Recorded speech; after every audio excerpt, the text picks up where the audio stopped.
We're proud at TCN to announce the rollout of a new 6-part documentary series called All the President's Men by our friend documentary filmmaker Sean Stone. It is an in-depth look at what happened to the Trump administration, the first Trump administration, 2016 to 2020. And while the rest of us were watching unknowing, the deep state, particularly the intel agencies and the law enforcement agencies, under the indirect command of Hillary Clinton and Barack Obama, set out to systematically destroy the lives of people who had supported Donald Trump. This series explains how they did it with interviews with the people to whom they did it, and presents it in a way that will shock you and that will challenge your understanding of American democracy, only on TCN. It debuts October 21st, 6 episodes every Monday. Go to tuckercarlson.com. We highly recommend it.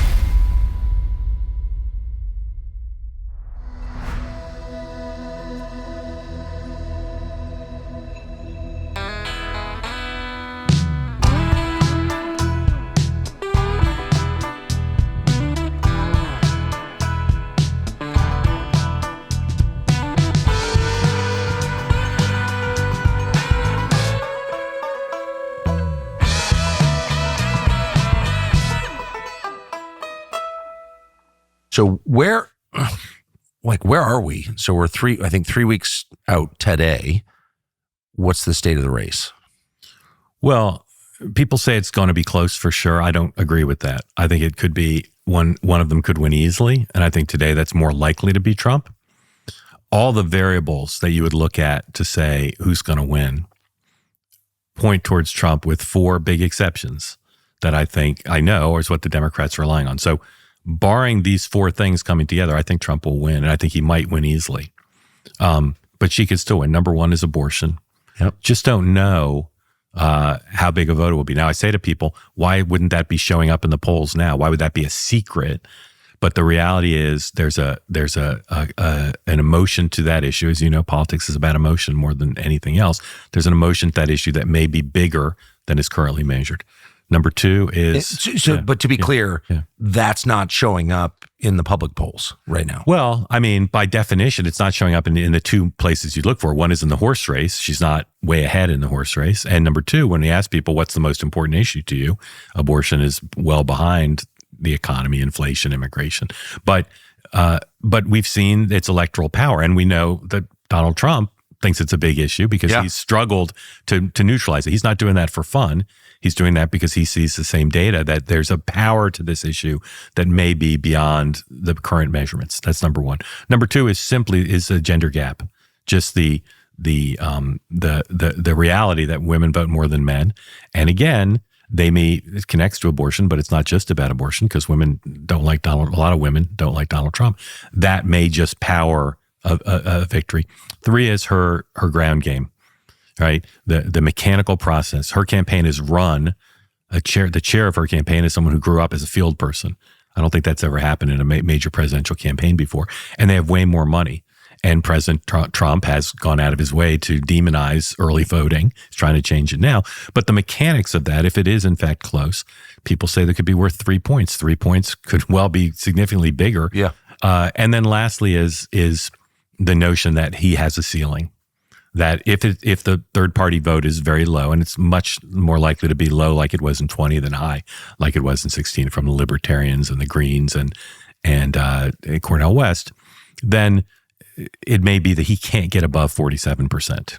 That this simply, we call it Trump fatigue or January 6th, whatever you want to call it, it puts off limits to him some number of voters that she may, in effectively a 2-person race in the 7 states, may be able to get to 48, 49, and he can't.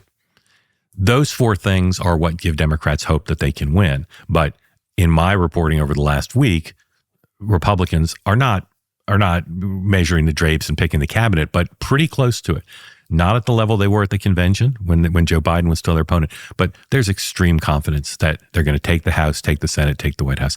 Democrats are somewhere between worried and freaking out, and her conduct and her capabilities as a candidate are not reassuring them. If they were honest about it, they would say, as some of them have started to say, how could we have dumped Joe Biden for someone who has a few advantages over him, but has many of the same problems? And by the way, some additional problems of their own. And I think they're recognizing that when you choose a candidate like that, you're taking a bit of a risk, and the risk may not pay off for them.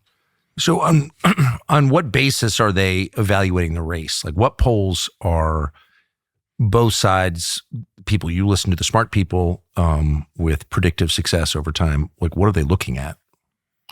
Well, they're looking at the reality that the race may be back. As some Trump people told me immediately after she became the nominee, we may be looking at a situation where she's back to where the party's back to where they were when Biden was the nominee before the debate. Okay, before the debate, he had one electoral college path, which was to win the 3 Great Lakes states in the Nebraska congressional district. And that's it. No one's ever won when they had one electoral college path. It's, margin of error, but not impossible. But they would have to be all in on that because Biden was not going to win the 4 Sun Belt battlegrounds. She's edged back closer to that. Okay. She may be able to win them or 1 or 2 of them, but it's possible that those are going to be as off limits to her eventually as they were to Biden. And she's weaker in the Great Lakes states than he is. So if you look at if you look at the private data and where things stand, these races are close. And if it's within 2 points, if Trump consistently has a 2-point lead or a 3-point lead or a 4-point lead, does that mean he has to win the state? It doesn't. But it's the consistency that has come in the last couple weeks in both parties' data, where she has come down and he has come up a little bit, that make them worried that she simply hasn't done enough to win. Her problem is, I say, the P problem of policy. People just, the undecided voters just don't understand what she's about.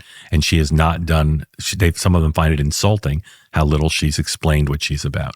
And we really don't know. I've known her a long time. I've covered her a long time. I've studied her positions and her public policy engagement. I don't really know what she stands for. I don't really know what she do as president. I don't really know what she believes in or why she's running. And you contrast this with Trump, where even his enemies can tell you right away what he stands for, what he would do in a second term, at least the big picture. And his problem is personality. And he's done almost as little to address that issue as she's done to address hers. And that means I'm amazed. People said for so long, so many people in the electorate don't want Trump or Biden. They want a third choice. You don't really hear that now as nearly as much, but it's almost as true. Not as true, because she satisfies a lot of Democrats who are not satisfied with Biden. But a lot of Democrats, and certainly a lot of independents and centrists and moderates, they don't like either of these choices. And that's part of what Democrats are looking at, because I think in the end, as much as she's not satisfied people's desire for knowledge about her, they won't vote for Trump. They just simply don't want 4 more years of Trump. And she's turned to that message in the last 24 hours the way Biden did. Now, I don't know if she'll stick with it, but she's now emphasizing this notion of we can't go back to somebody this unstable and this unattractive in terms of personality. Changing your personality is hard. Well, it's probably impossible, and any attempt to do it comes off as false. So there's, of course, a cost and a risk. But coming up with a platform is not hard. You just sit in a room with your pollsters and your policy guys and pick 3 topics and stake out positions that contrast with your opponents. And why haven't they done that? Yeah. A lot of the questions about things she's doing and not doing are mysteries even to a lot of Democrats, even some people close to her. You've named one, but why is she doing 1 event a day? Some days, most days. Why isn't she flying to 3 battleground states in a day? When people ask me why I think she's more likely to lose than not, her great weakness is she is indecisive. She doesn't like to make hard decisions. And coming up with policy choices is difficult. If you think of everyone who's been elected president since H.W. Bush, so Clinton onward, they've all put at the center of their campaigns a set of policy proposals and kind of an ethos of the things that start with this sentence: what my party's gotten wrong is X. Right? They've seized on some things that they really believe their party's out of step with the country and wrong on the substance. So Bill Clinton, 92, supported the death penalty, right to work, NAFTA, and welfare reform. And he would say, my party's wrong on these things, right? It's obvious for the rest of what they did. Not only has she not said that, I'm not sure she believes that. I'm not sure that she thinks the party's out of step with the country on anything. And when you see government-funded operations for illegal immigrants who want to change their sexual identity.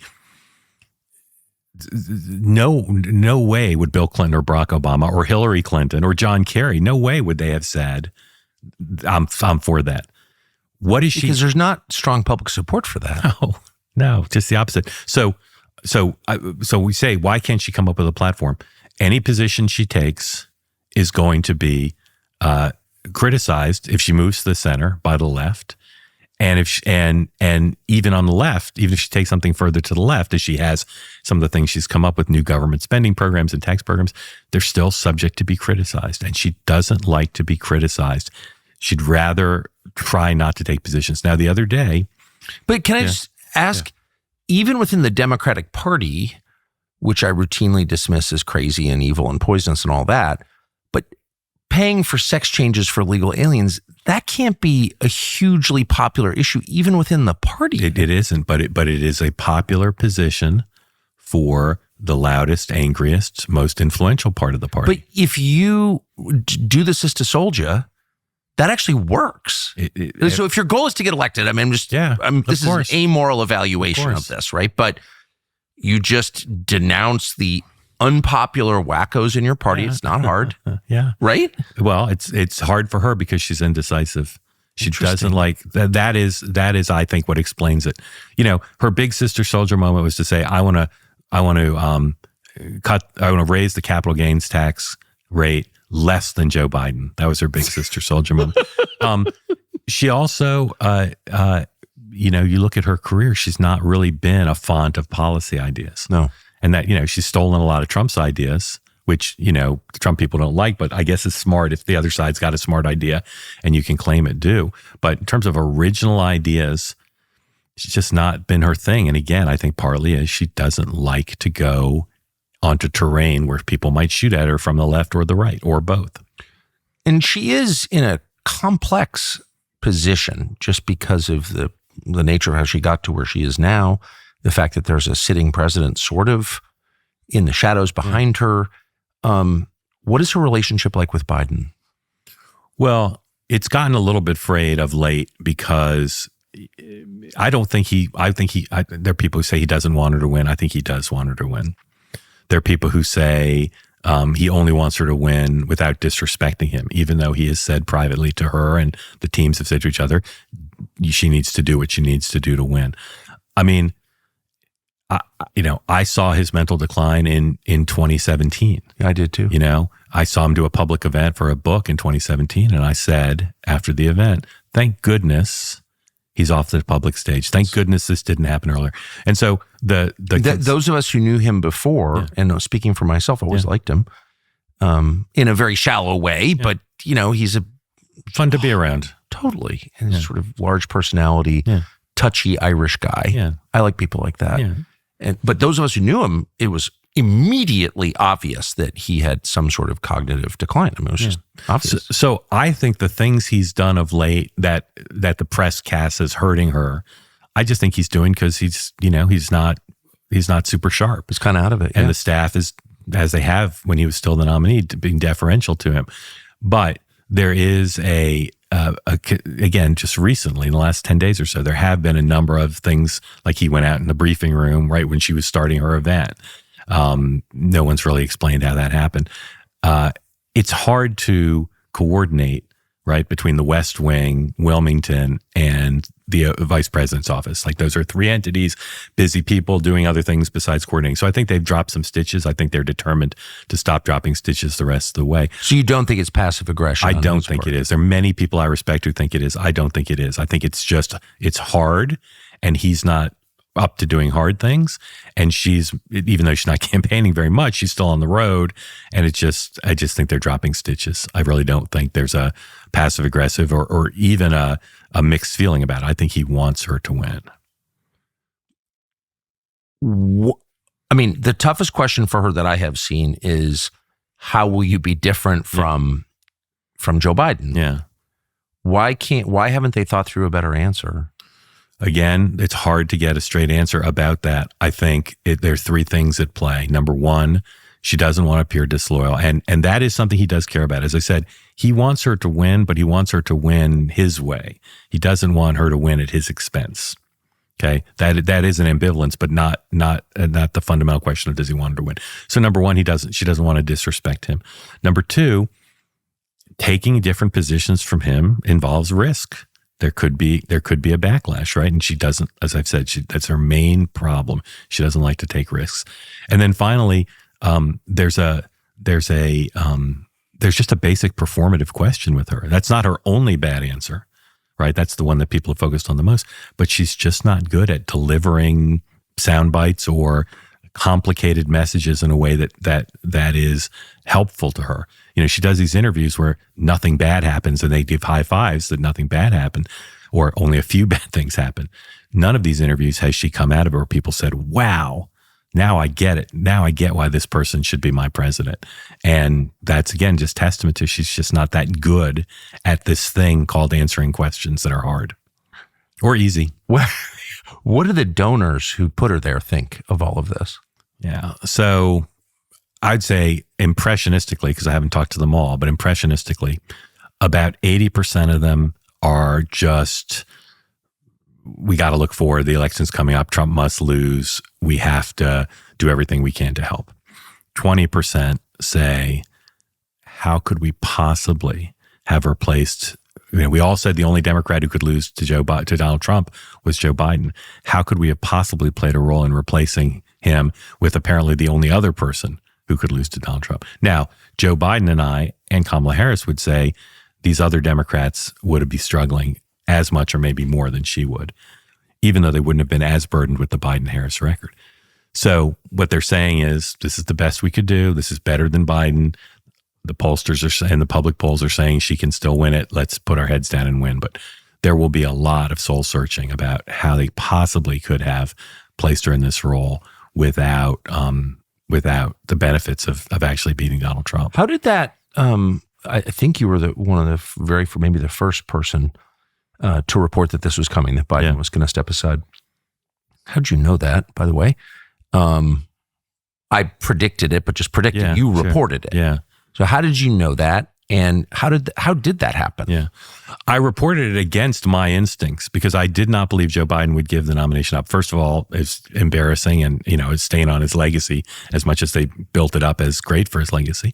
But also he believed that she would become the nominee in all likelihood and that she could not be Donald Trump. And that if somehow she didn't become the nominee, he didn't think Gavin Newsom or Gretchen Whitmer or any of these other people could beat Trump.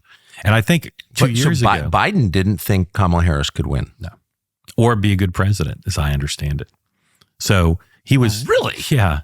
He from the transition forward, he told Ron Klain and everyone else, she needs to meet with foreign leaders all the time, and she did. I mean, she's had an unprecedented, kind of tutorial in that. She needs to be, supported and all that. We all know what happened. She did not run a good operation. There was leaking, and her approval ratings were ridiculously low. He part of it was his own, pride in himself, but the people around him, to a person, would not have told you that she could beat Donald Trump. So my point is, I reported on it, thinking he's not going to step down, and I had lots of people who we know, you and I both know, very smart, who said you're wrong. He's going to have to step down. Particularly Republicans said, the party can't be that irrational. They can't say we're going to continue along with a guy who 70% of the Democrats say shouldn't be the nominee. But he didn't have to give it up. So I can't obviously say exactly how I broke it, but it started with a tip about the vetting of vice presidential prospects by her. And one of the stories that hasn't been written yet, I'll tease it out here, and hopefully someday somebody will give me a big enough book contract I can write it, is she started maneuvering for the nomination well before the Sunday morning when he called her and said he was not going to run. And part of that was vetting of potential running mates, which her team knew that couldn't wait. That had to get underway. That's something, as you know, normally takes months. So I got a tip that was happening. So every year when Apple releases the overpriced new iPhone, the big carriers play the same old game. Sign up now, next 2 years, some big cellular contract, get a free iPhone. Well, what do you give up in return? A lot. Don't fall for it this time. choose Pure Talk. With Pure Talk, you get great savings on the new iPhone 16, and you still get an affordable data plan that fits your needs on America's most dependable 5G network. Stop falling into the same trap and paying for unlimited data that you're probably not going to use. Pay for what you use. With Pure Talk, for just $25 a month, you get unlimited talk, text, and 5 gigs of data. That's more than enough for most people. If it's not enough for you, you can buy more. But it probably is, so why pay for something you're not going to use? With Pure Talk, you don't have to. It's proudly veteran-led, and its entire customer service team is right here in the United States, the country that you live in, so everyone can understand each other pretty well, and they're responsive. No contract, no cancellation fees, 30-day money-back guarantee. Pure Talk is easy to switch to. The average family saves almost $1,000 a year when they switch. Try it. Go to puretalk.com/Tucker, and you'll save an additional 50% off your very first month. That's puretalk.com/Tucker. Switch your cell service to a company you can be proud to do business with. That's more than vying for the job. That is measuring curtains. Oh, yeah. You're vetting your VP candidate when you're the VP. Yeah.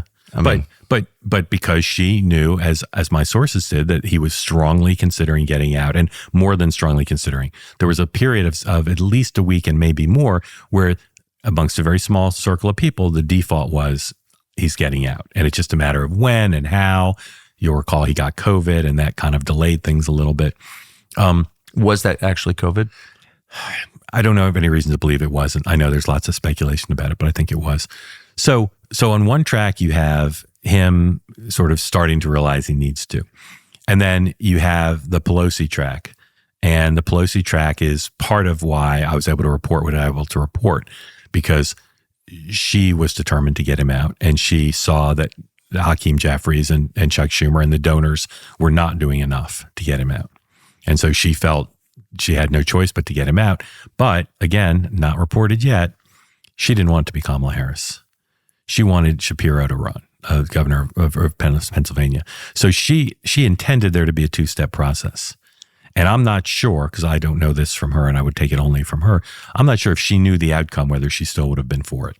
I think so, but I'm not sure. What would this do? I remember hearing people told me the exact same thing, that Obama wanted a two-step process. What would that have looked like? Well, lots of people talked about it publicly, right? There were people like James Carville and I'm trying to think of the other prominent people who talked about it. There's others who wanted basically either in the run-up to the convention or at the convention. Like one proposal was that Obama and Bill Clinton would pick 6 people, and that those 6 people could run for the nomination by giving speeches and having the delegates vote. And they didn't rule out Kamala Harris, but the clear kind of gestalt of it was, this is the way to stop Kamala Harris. Yeah. The delegates were Biden-Harris delegates. She's the incumbent vice president. She's a black woman of color, and the campaign money could only transfer to her. So those are pretty big advantages, particularly this question of the delegates, right? They're Biden-Harris delegates.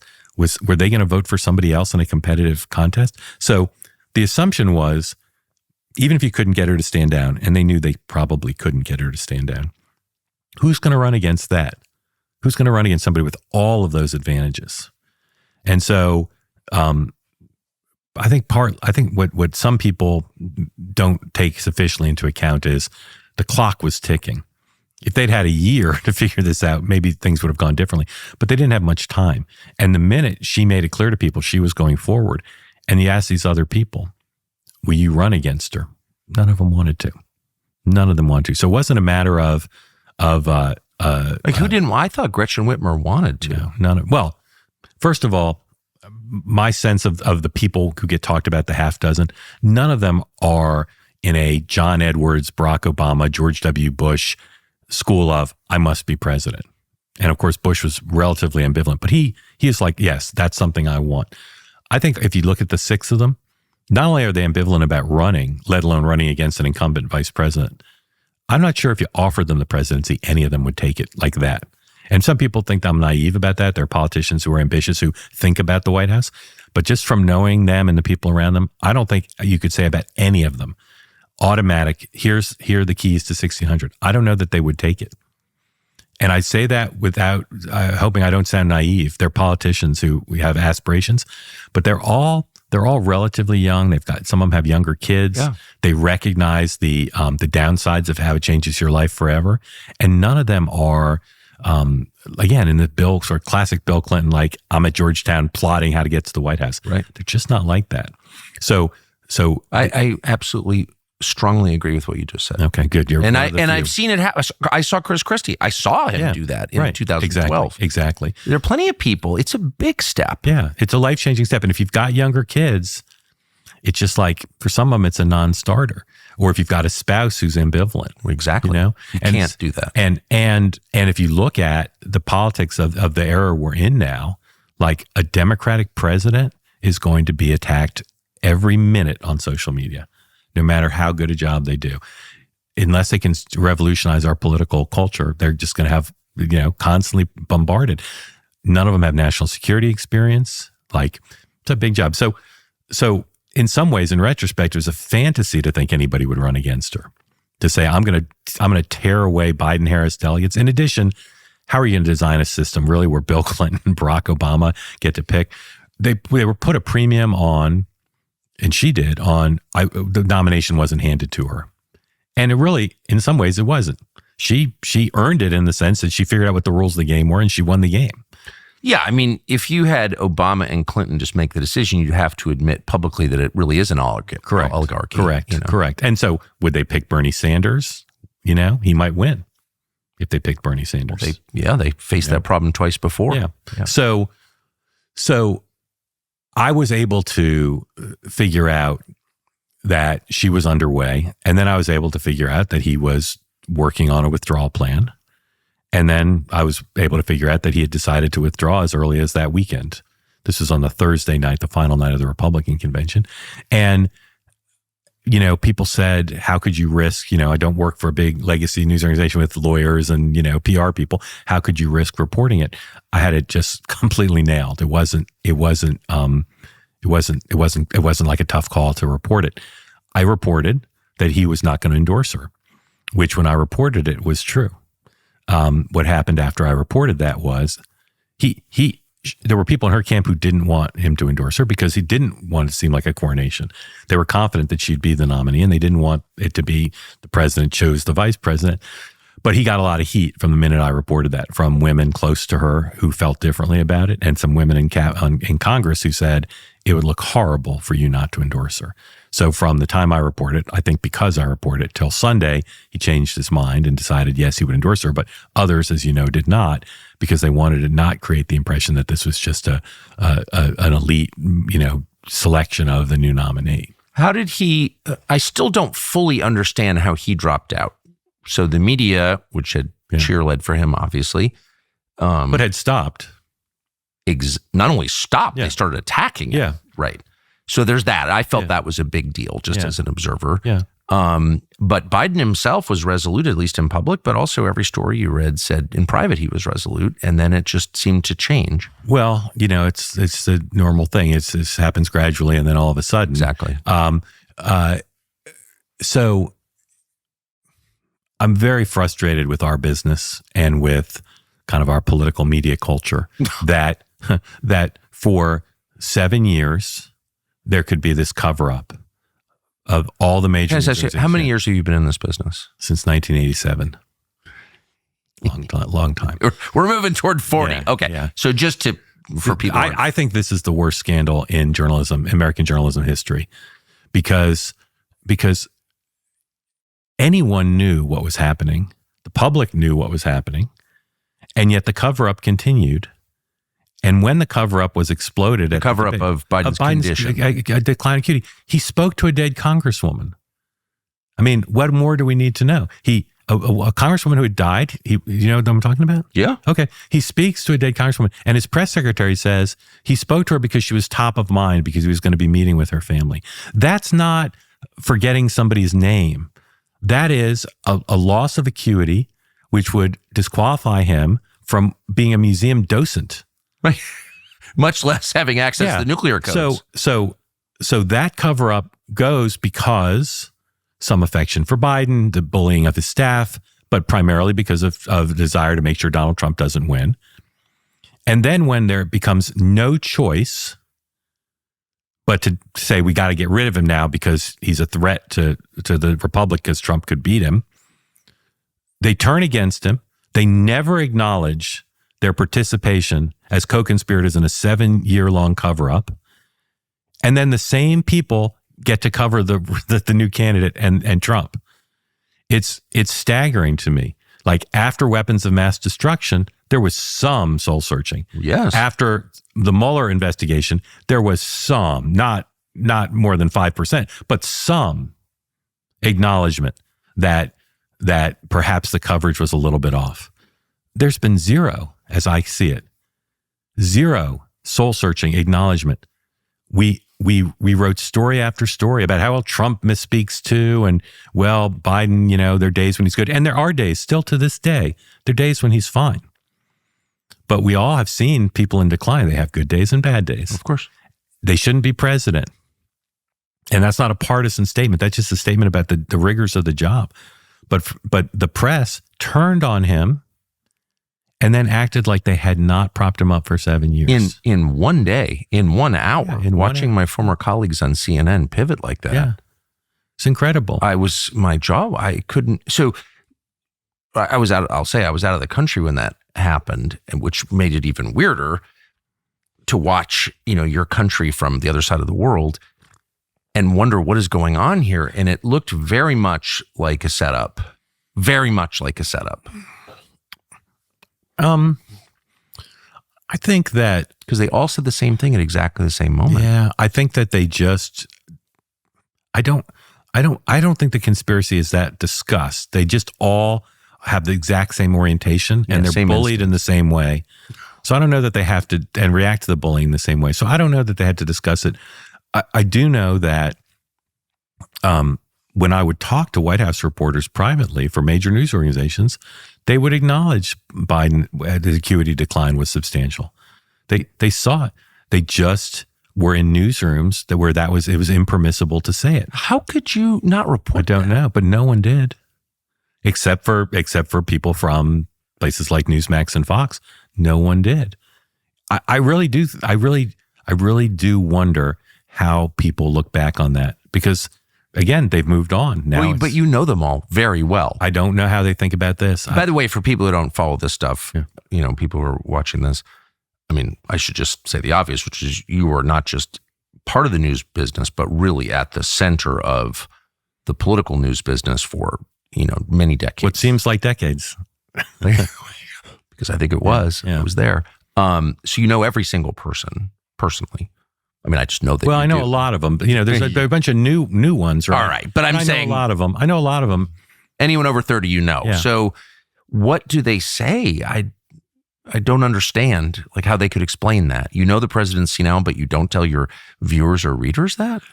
The ones who will offer explanations blame their bosses, that their editors and their executive producers and their anchors didn't want to hear it, and that they would say it and it just didn't become part of the coverage. Some of them have said that.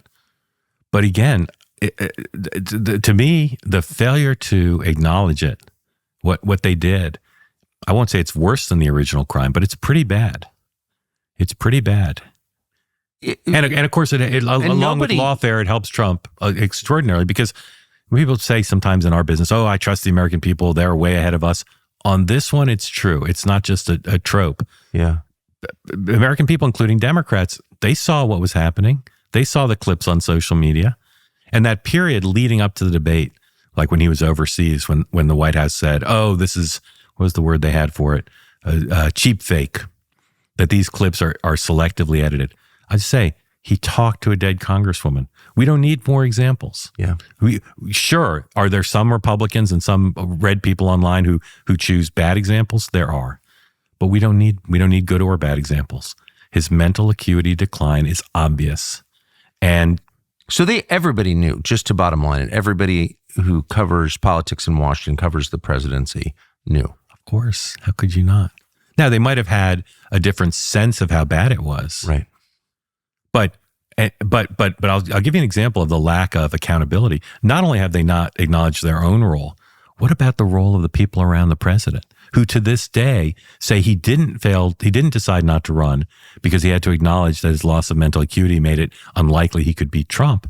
They continue to say he didn't think he could win or he was going to divide the Democratic Party. The story of how they protected him. There's been some piercing of that with foreign leaders saying, anonymously that Biden had this problem or that problem.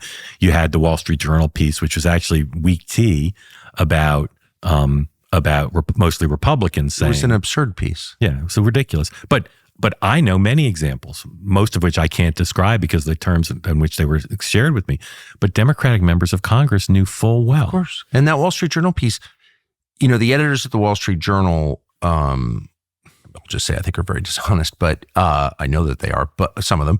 But like that piece was really the only piece in a big publication to make the point that, hey, people are talking about his senility. But that piece was so watered down that what was the point of even running that? I'm surprised they spent so much time on it, and that's what they came up with. But again, it helped Biden because it certainly did help Biden. Piece. Now, it hurt the Democratic Party because if Trump wins, history is going to show, of course, if they'd replaced him sooner with anybody, including Harris, they'd have had a better chance rather than rushing her into this. But how there could not be. I mean, she's not been asked about it. She was in the town hall the other day, but she's not explained her connection to this cover-up. Kind of incredible. What was her connection to the cover-up? Like, what is the truth? I don't think she was heavily involved with it because that wasn't her responsibility, right? She wasn't in charge of making sure the president's okay. Now, you could argue they should have been, but that really is not the role of any vice president, let alone this one. Again, he had good days and bad days. And he'd good hours of the day and bad hours of the day. So my guess is when she saw him, most of the time he was fine. But I'm sure, just by the law of averages, I'm sure she saw him when he was not. Well, she must have known. Yeah. Well, I remember when I was a kid and going into this business and hearing people speak derisively of the White House press corps during the 1930s, which covered up the fact supposedly that FDR was in a wheelchair, and thinking, how could that, I mean, that's so North Korean. Yeah. Like, that could never happen again. Yeah. I've long been a critic of the press. I think that the degree to which Trump was helped from 2015 onward with the press hostility is obvious. But this one really frightens me. It really frightens me that it's beyond just like, North Korea or communist China. It's beyond that. It's the fact that it's occurring in a society with alternative media and social media and White House briefings, and reporters presumably wanted to make their bones by getting big stories. No one reported it. When it was clear they needed to turn, they just turned against him. No accountability for themselves or for the people in the government who engaged in the cover-up with them. I just find it frightening. Not just, it's fun to say it's a big media scandal and provocative to say it, but I find it frightening that could happen in this country now. I find it frightening with all the media that we have, different from back when other presidents, Kennedy, Roosevelt, etc. Wilson, this is now. This is the age of transparency. And had he not had a bad debate, he'd still be running for president. I find it frightening. How did that debate happen? Well, there are a lot of Republicans who say it was a setup and there were people who knew he'd do badly and they made him debate to force him out. I just don't believe that based on what I know. He was on track to lose. Okay. And there was no intervening event that they saw could turn things around. He was on track to lose before that debate? Yeah. He had one path to win, which was to win the 3 Great Lakes states and Nebraska 2 CD. And he was behind in Pennsylvania. I don't remember ever reading that story. I mean, also, there seems like there's a lot of pressure not to report what the data show, which is, if a Democratic candidate or president is behind, no one wants to report that. Yeah. Do you think that's true? Well, it's true if it's a Democrat. That's what I'm saying. Oh, yeah. He was on track to lose. He might have lost all 7 battleground states, and he was in trouble in New Mexico and in Virginia and in Minnesota. Not as bad trouble as he was after the debate. But before the debate, things were very grim. Really? Oh yeah, he had one electoral college path, and it was not in states. I just don't remember ever reading that. It's true. And not to make it too true. personal, but I should just say, for those who don't remember, I always thought that you were a liberal Democrat. I have no idea what your politics are. I'm not going to ask you. I just assume I'm a journalist. I'm an old-fashioned journalist. Okay, but I just never even, I didn't think of you as any kind of right-wing activist because you weren't. But I remember in 2016 when you said shortly before the election, I think Trump's got a pretty good shot of winning. Yeah. And that was, I think, just like your analysis, analytical. I covered Trump rallies in 30 states and talked to voters across the country. Exactly. It was clear he could win. And he did. Yeah. So you were right. Yeah. But you were attacked. You were denounced for saying that. Yeah. I think covering Trump's really hard. Covering Trump is really hard, even if you want to be fair, because he does say a lot of things that are untrue. He does break a lot of norms that at least cause reasonable people to wonder whether those are good norms or bad. And he doesn't play straight with the kind of decorum of interactions with the public and the press. And January 6th, and some of the things he's said publicly that are hateful and hurtful. Okay, makes him very hard to cover. But he's also hard to cover because the most of the press covers him in a way that is unfair, and that the American people, not everyone, but anyone who doesn't watch MSNBC primetime knows is unfair. It's right there with the lawfare. It's unequal treatment that's hostile to him. So covering him is really hard. But you should be allowed to analyze the poll numbers. Well, of course, but also to me, it's more. I mean, that's crazy. To me, it's more to appreciate that the things that people liked about him, who liked him in 2015 and 2016, are legitimate things. That they don't believe Washington stands up for them. That they believe there's too much government regulation. They believe that there's no plan to deal with China. There were serious things he talked about, that the border needs to be secure. There are serious things he talked about that are, and he talks about them often, almost always in a cartoonish way. But those are aspirational things and worries of the American people that other politicians in both parties weren't addressing. So you can analyze the poll numbers, but you can also say, as I said in 2011, which is really how I met Trump, he's talking about stuff that people respond to viscerally, that aren't being addressed, and they're not incidental things. They're core things for tens of millions of Americans. So it wasn't to me, when people say, "Oh, how did you know?" It was not hard. With the election just weeks away, Kamala Harris has only a single clearly defined policy objective, and that's more abortion. This is not the pro-choice position of your youth, the safe, legal, and rare pretense. This is more abortion is a good thing. Abortion anywhere, anytime, for any reason, at any stage of development, up to the 9th month.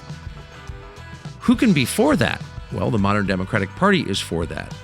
Result, thousands of babies dying every day. And that's why Preborn's clinics, its network of clinics, are located in the highest abortion areas nationwide to help women, provide counseling, care, and resources to women who are pregnant and desperate, to help them.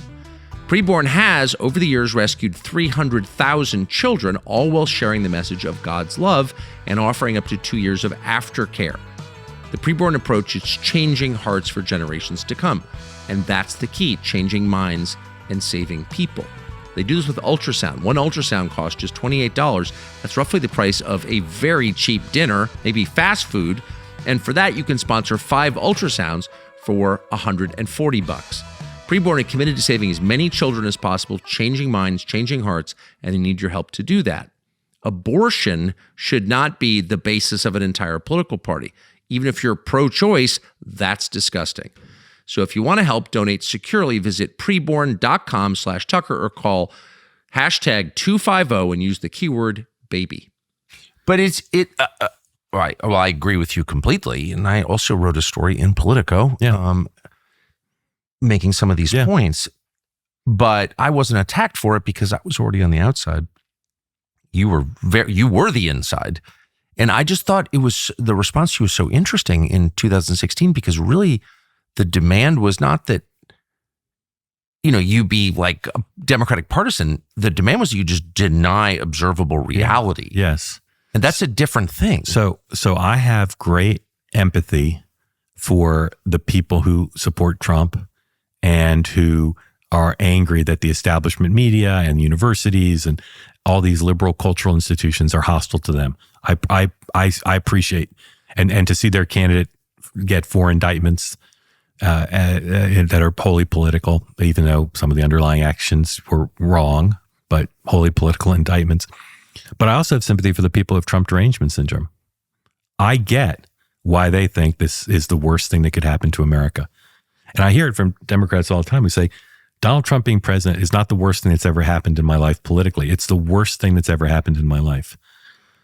I don't want to put myself on a pedestal, but no, I don't believe there are too many people, forget just journalists.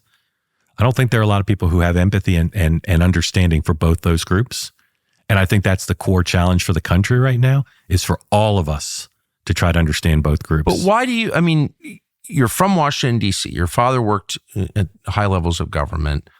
You're very much from that. I mean, you're from literally from that culture. Yeah. And then you spent most of your life in New York City. I was once City. called the high priest of establishment journalism. Well, and that is, I'm 55. I was there, and that is totally accurate. Yeah. So how do you wind up with empathy for Trump voters?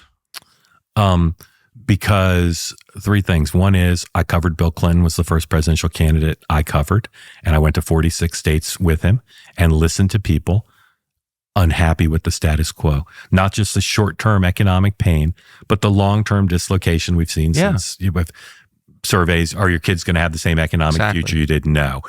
Do you understand your place in the world in terms of the economy? Are you confident that you'll have a career that you like?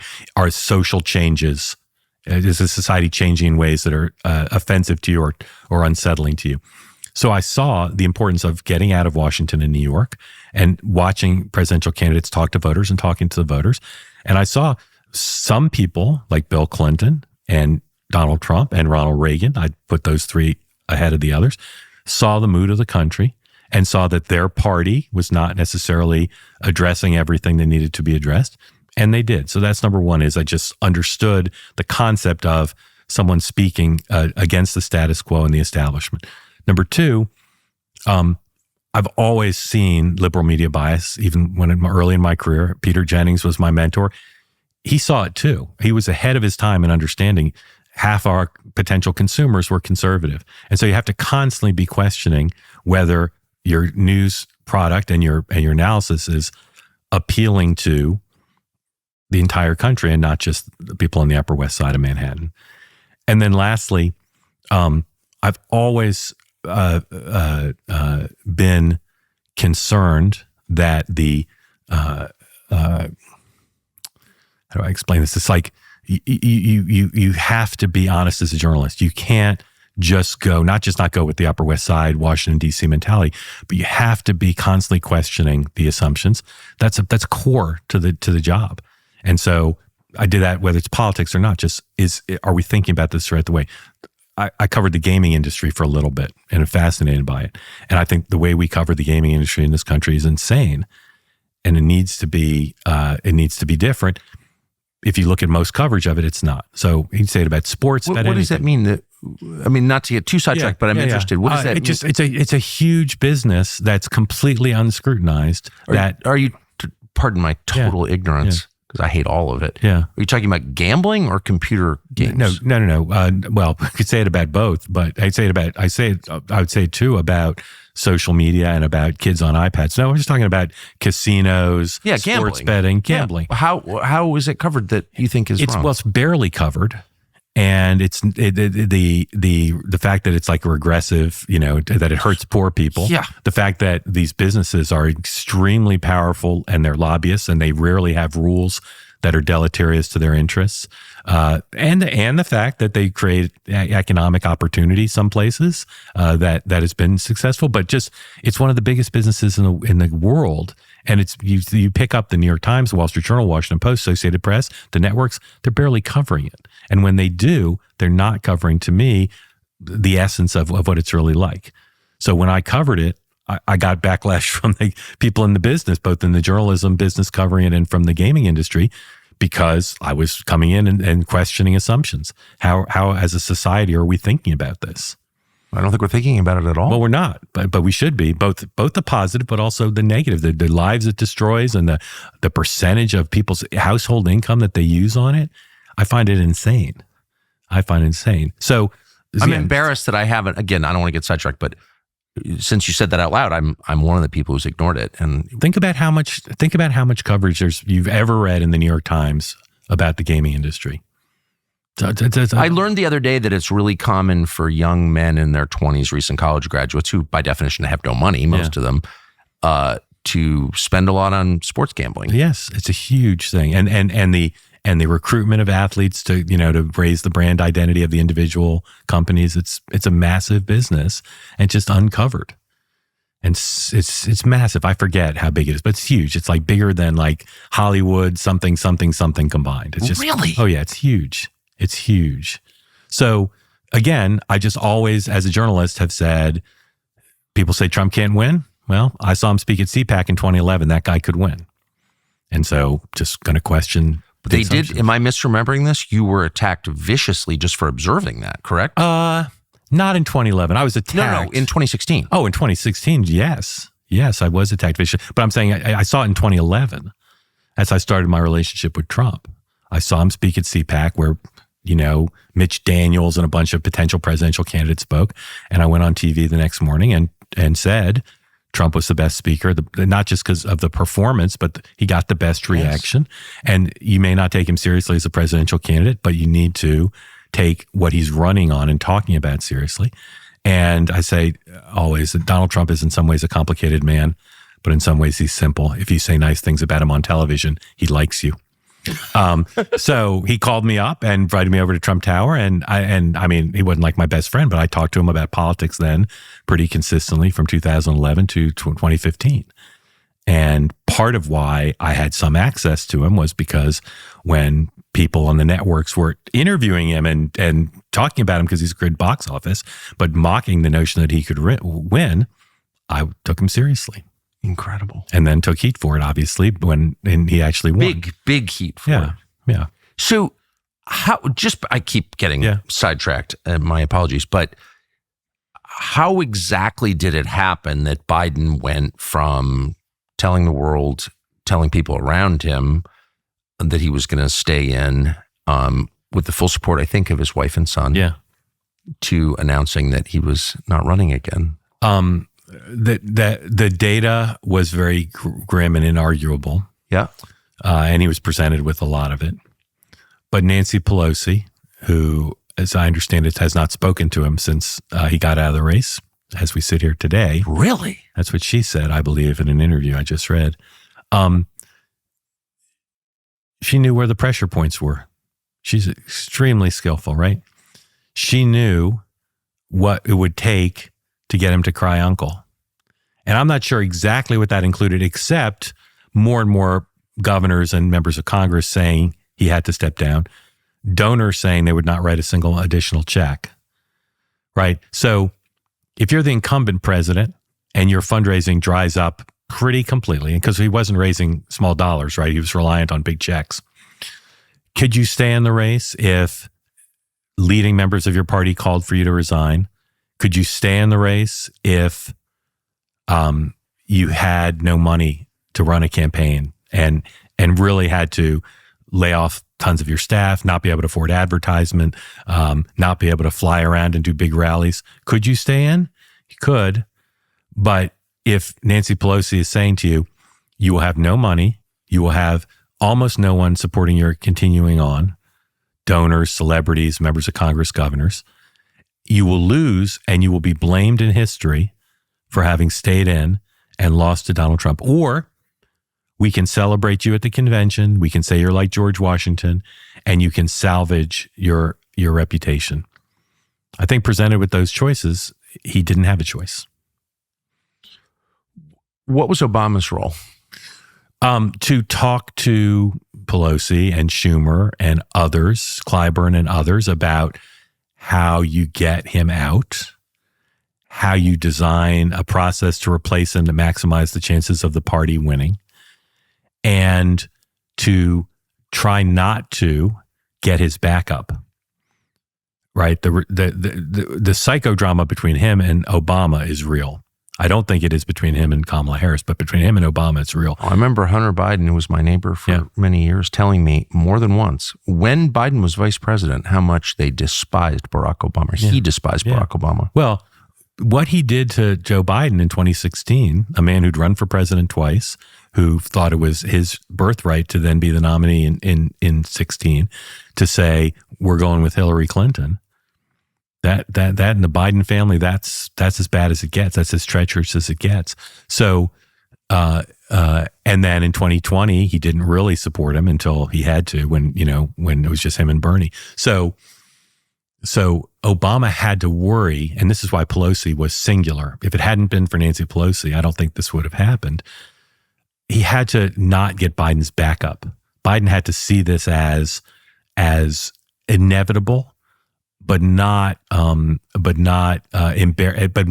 the embarrassment. And so Obama was very careful to not be, and doesn't like to be public anyway at this point, but he was careful to not have Biden think that he was engineering it. But he was strategizing about, how do we put the pressure on him publicly and privately, and how do we end up with the strongest possible nominee? Boy, this is not a sentimental group, I've noticed. I mean, loyalty, personal affection, long-lasting friendship, assuming that even exists in that world, none of them play any role in any of this. I think there's some affection between Bill Clinton and Joe Biden. I'm sure. So there's some there. I mean, this is high-stakes politics. I don't think that Nancy Pelosi, I don't know this from her, so I'm speculating based on just observing her and knowing her a little bit. I don't think that she took pleasure in this. I think she felt bad for him. So in that sense, I think there was some humanity to it. There was just a problem that had to be solved. They were trying to switch from zero chance to win to a decent chance to win. And so I don't know that there's room for sentimentality that would stand in the way of that. So they call on her to bring the dog to the vet to put him down. Well, they didn't really call on her. She stepped up because she saw in Clyburn and Jeffries and Schumer and Obama and Clinton, both Clintons, she didn't see sufficient effort, and the clock was ticking. Did you see? I know I'm fixated on this, but I am fixated on it. Did you see prior to June of this year any story in any major news outlet saying, hey, Joe Biden's going to lose? Well, in my own work, yeah. Okay.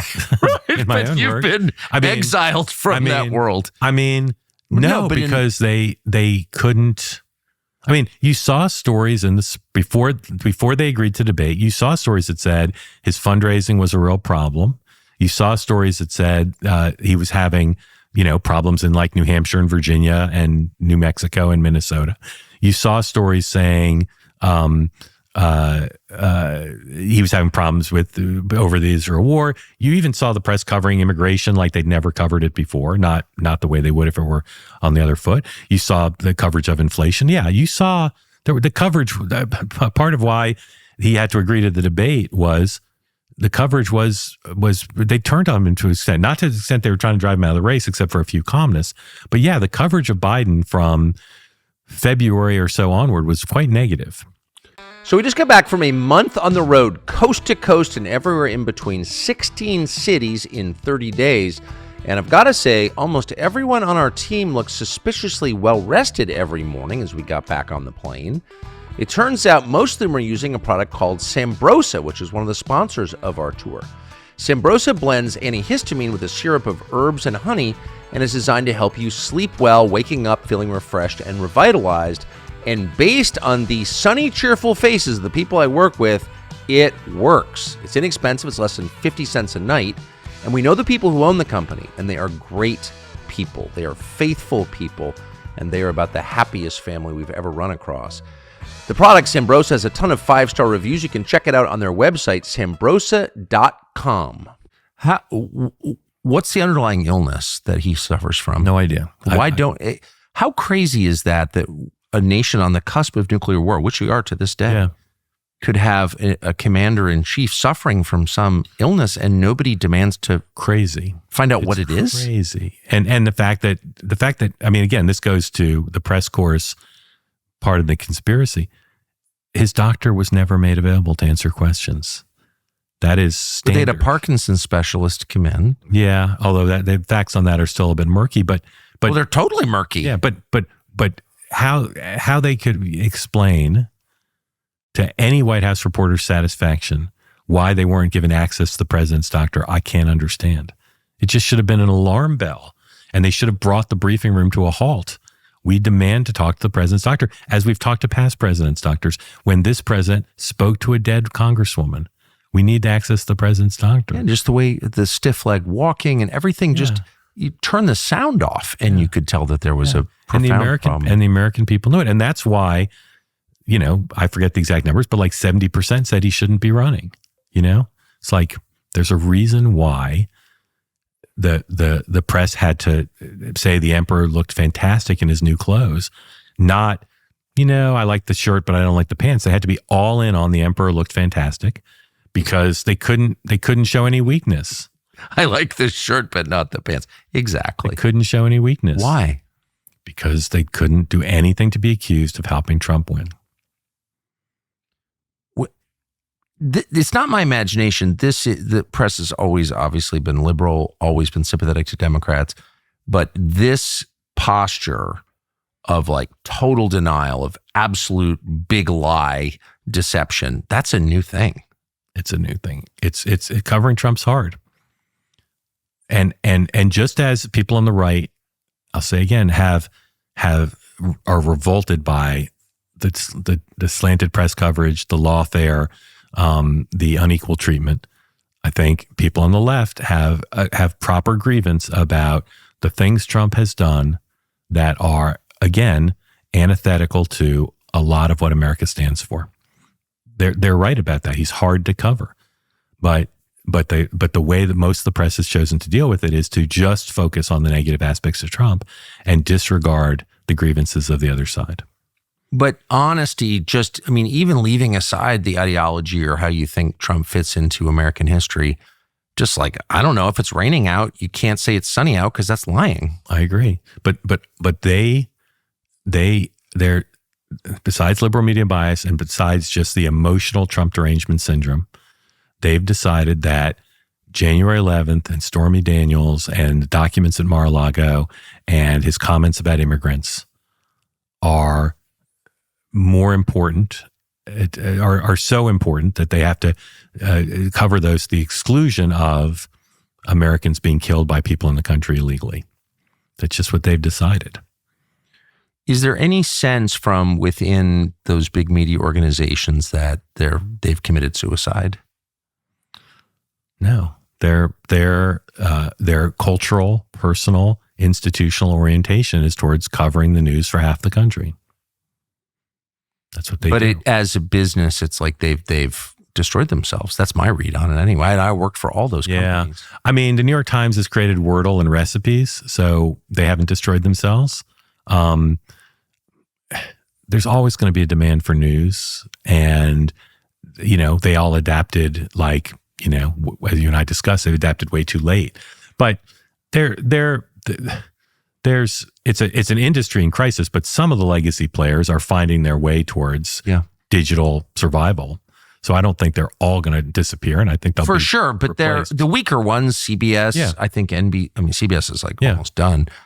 I think NBC, CNN, I don't think they have bright futures, but what, I could be wrong. They'll have to very late in the game adapt to digital sales and different models besides people paying for subscriptions, people paying for advertising, or cable systems paying for carriage. They'll have to find different sources of revenue, and they'll have to make products that appeal to enough audiences that there's this mass there. But somebody's got to fill the intended role of the media, which is to inform the public about things, factual things.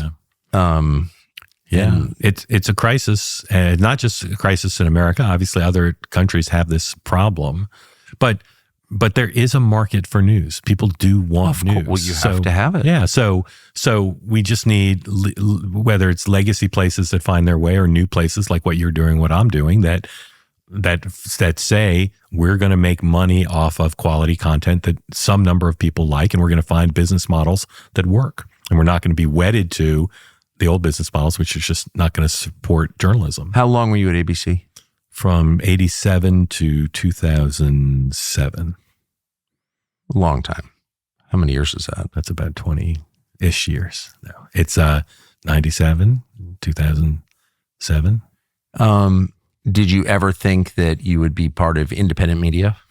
I never did. I mean, I loved working for a big, powerful, one of the most powerful news organizations in the world. And I assumed I always would. And I still think there's some value in it. I mean, you and I both now do things for ourselves and with our small merry bands that before 17 people would have been working on. We never would have had to think about it. But it's a small price to pay to not be freed from the downsides of being, in an institution where you can't do what you think's right, some of the time at least. Or best, not necessarily right, but best. Like what, looking back, can you give examples of things that you couldn't do that you think you should have been allowed to do?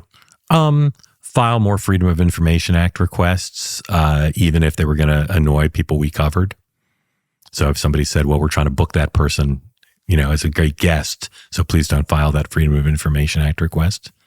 That happened They'd say that. A few times. Yeah.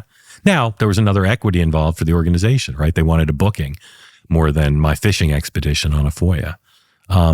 But I will say that's an example. I could give a few others, but I was blessed when I worked for ABC, when I worked for Time Magazine, when I worked for Bloomberg. I was blessed with a fair amount of autonomy. So I was never told by the corporate side what to say. I was rarely told don't pursue something because of another equity. I gave you one of the examples, but it's more just putting on a TV show at a major network, like 200 people are touching the product, right? It's just a hard bureaucracy to be super creative in, but it also produces, from a production point of view, quality stuff. That's a trade-off. I'm not imagining, without getting into it, this is my read. You may disagree. I think in the end, you were very severely punished for demanding to think for yourself. That's my view of it, but I don't think you're the only one who was. Yeah. It did seem like a systematic cleansing of anybody in media. It wasn't even a left-right divide. I felt it was a testosterone divide, but it was to people like, no, I think this is right. I'm going to pursue it. Those people are all gone. I just have noticed. Well, I mean, it depends on the category. I think people, particularly people who challenge the left, I think are more susceptible to that. You think? Yeah. Rachel Maddow says stuff that's out there. She criticizes her own network sometimes. She pursues stories she's interesting because she has a lot of power and autonomy. And there are other examples. To her credit, I disagree with everything Rachel Maddow says, but I have always admired that about her. Yeah, but she's kind of the exception. There are others, but she's one of the exceptions that proves the rule. Most people don't want to cross the orthodoxy or their corporate bosses.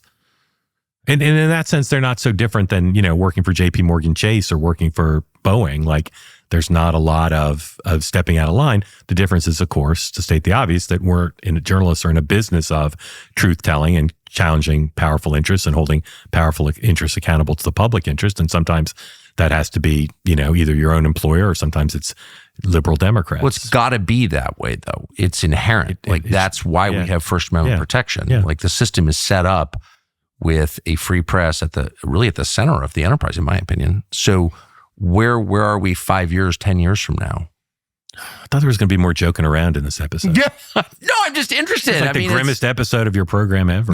Let's play paper football or something to shake up the mood. I mean, I'm a big believer in finding consumers who want quality, and that can happen independent of ideology. My new platform, we've not started to make a ton of money yet, but it explicitly tries to appeal to people, not just centrist, moderates, and independents, but people on the left and the right. And I'm hoping that there is a market for that is different than the conventional wisdom, which is the only way to make money is to go hard left or hard Of course. Right. Be the New York Times. Yeah. But how does it work?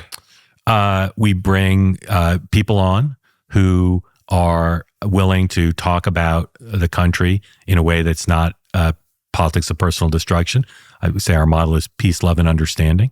And then we open it up to citizens from across the country. And so far, organically, Democrats, Republicans, Trump supporters, Trump enemies all come on and they all talk. And they're supposed to talk in a way that is respectful. And if somebody's disagreeing with you, I say, learn from them rather than say, this platform is too pro-Trump. Well, it's your opportunity to hear from pro-Trump people, or this platform's too pro-Harris. Listen to them talk. And that it doesn't exist in America No, it doesn't. today. What's the business model for that? Well, it's a platform that's not just about politics. It's eventually we're going to expand to sports and music and writers. It's called two-way. Almost all communication is one way, right? It's you talking or writing a Substack or writing a book Right. or cable news.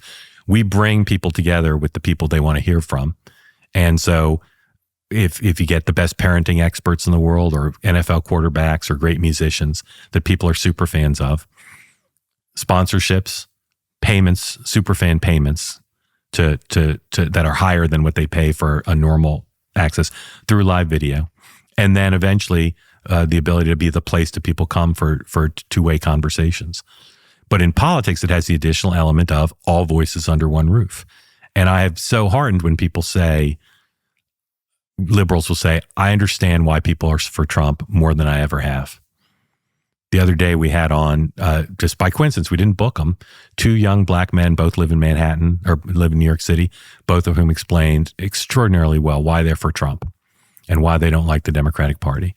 And they were listened to respectfully, and liberals could ask them questions.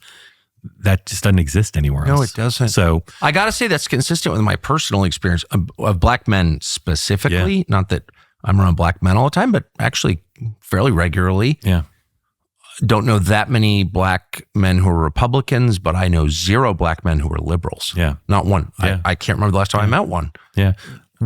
Is that seems like a trend? If the anecdotal is even close to true, Trump will break the record among support from black men. I mean, he'll smash it if the anecdotal is close to true. It's all over social media. It's all over my platform. It's all over every story I hear. And part of it, I'll give you a couple of elements of this that I think is important. Part of it is Trump has always had appeal with kind of a macho, rich, pretty wife thing. Yeah. Has that. But it's also, this example of biased coverage. The press says when Trump says some young black men identify with him and their parents because he's been persecuted, the press says that's racist. My experience is just true. They get the fact that the legal system comes after people unfairly. And if it can happen to Trump, it can happen to them. And it has happened to them and their family and their communities. And then lastly, the failure of liberals to make life in cities for poor kids better is also a massive scandal. Another scandal is that the Republican Party hasn't done anything to capitalize on it and create competition to be mayors of these cities. For sure. But when Trump says, I'm for criminal justice reform and I'm for fixing schools and I'm for creating more economic opportunity, he did criminal justice reform. The other stuff, his record is spotty, but he's saying, as he said in 2016 when people mocked him, what do you have to lose? These young black men say, the Democratic Party offers nothing to me. Trump might offer something to me, and he's done criminal justice reform. I think again, you could be the most partisan Democrat in the world. If you can defend the performance of the Democratic Party to helping young black men, good luck. But I agree with everything that you've said, but what's interesting is that black voters, including black men, are not just like part of the Democratic coalition. They're the basis of the party's moral authority. After black women, they're number two in terms of degree of support. Right. But in terms of the story that Democrats tell themselves Yes, about 100%. why they're right and why they're better than their opponents, it's all about black people. Yep. We've saved black people. Yep.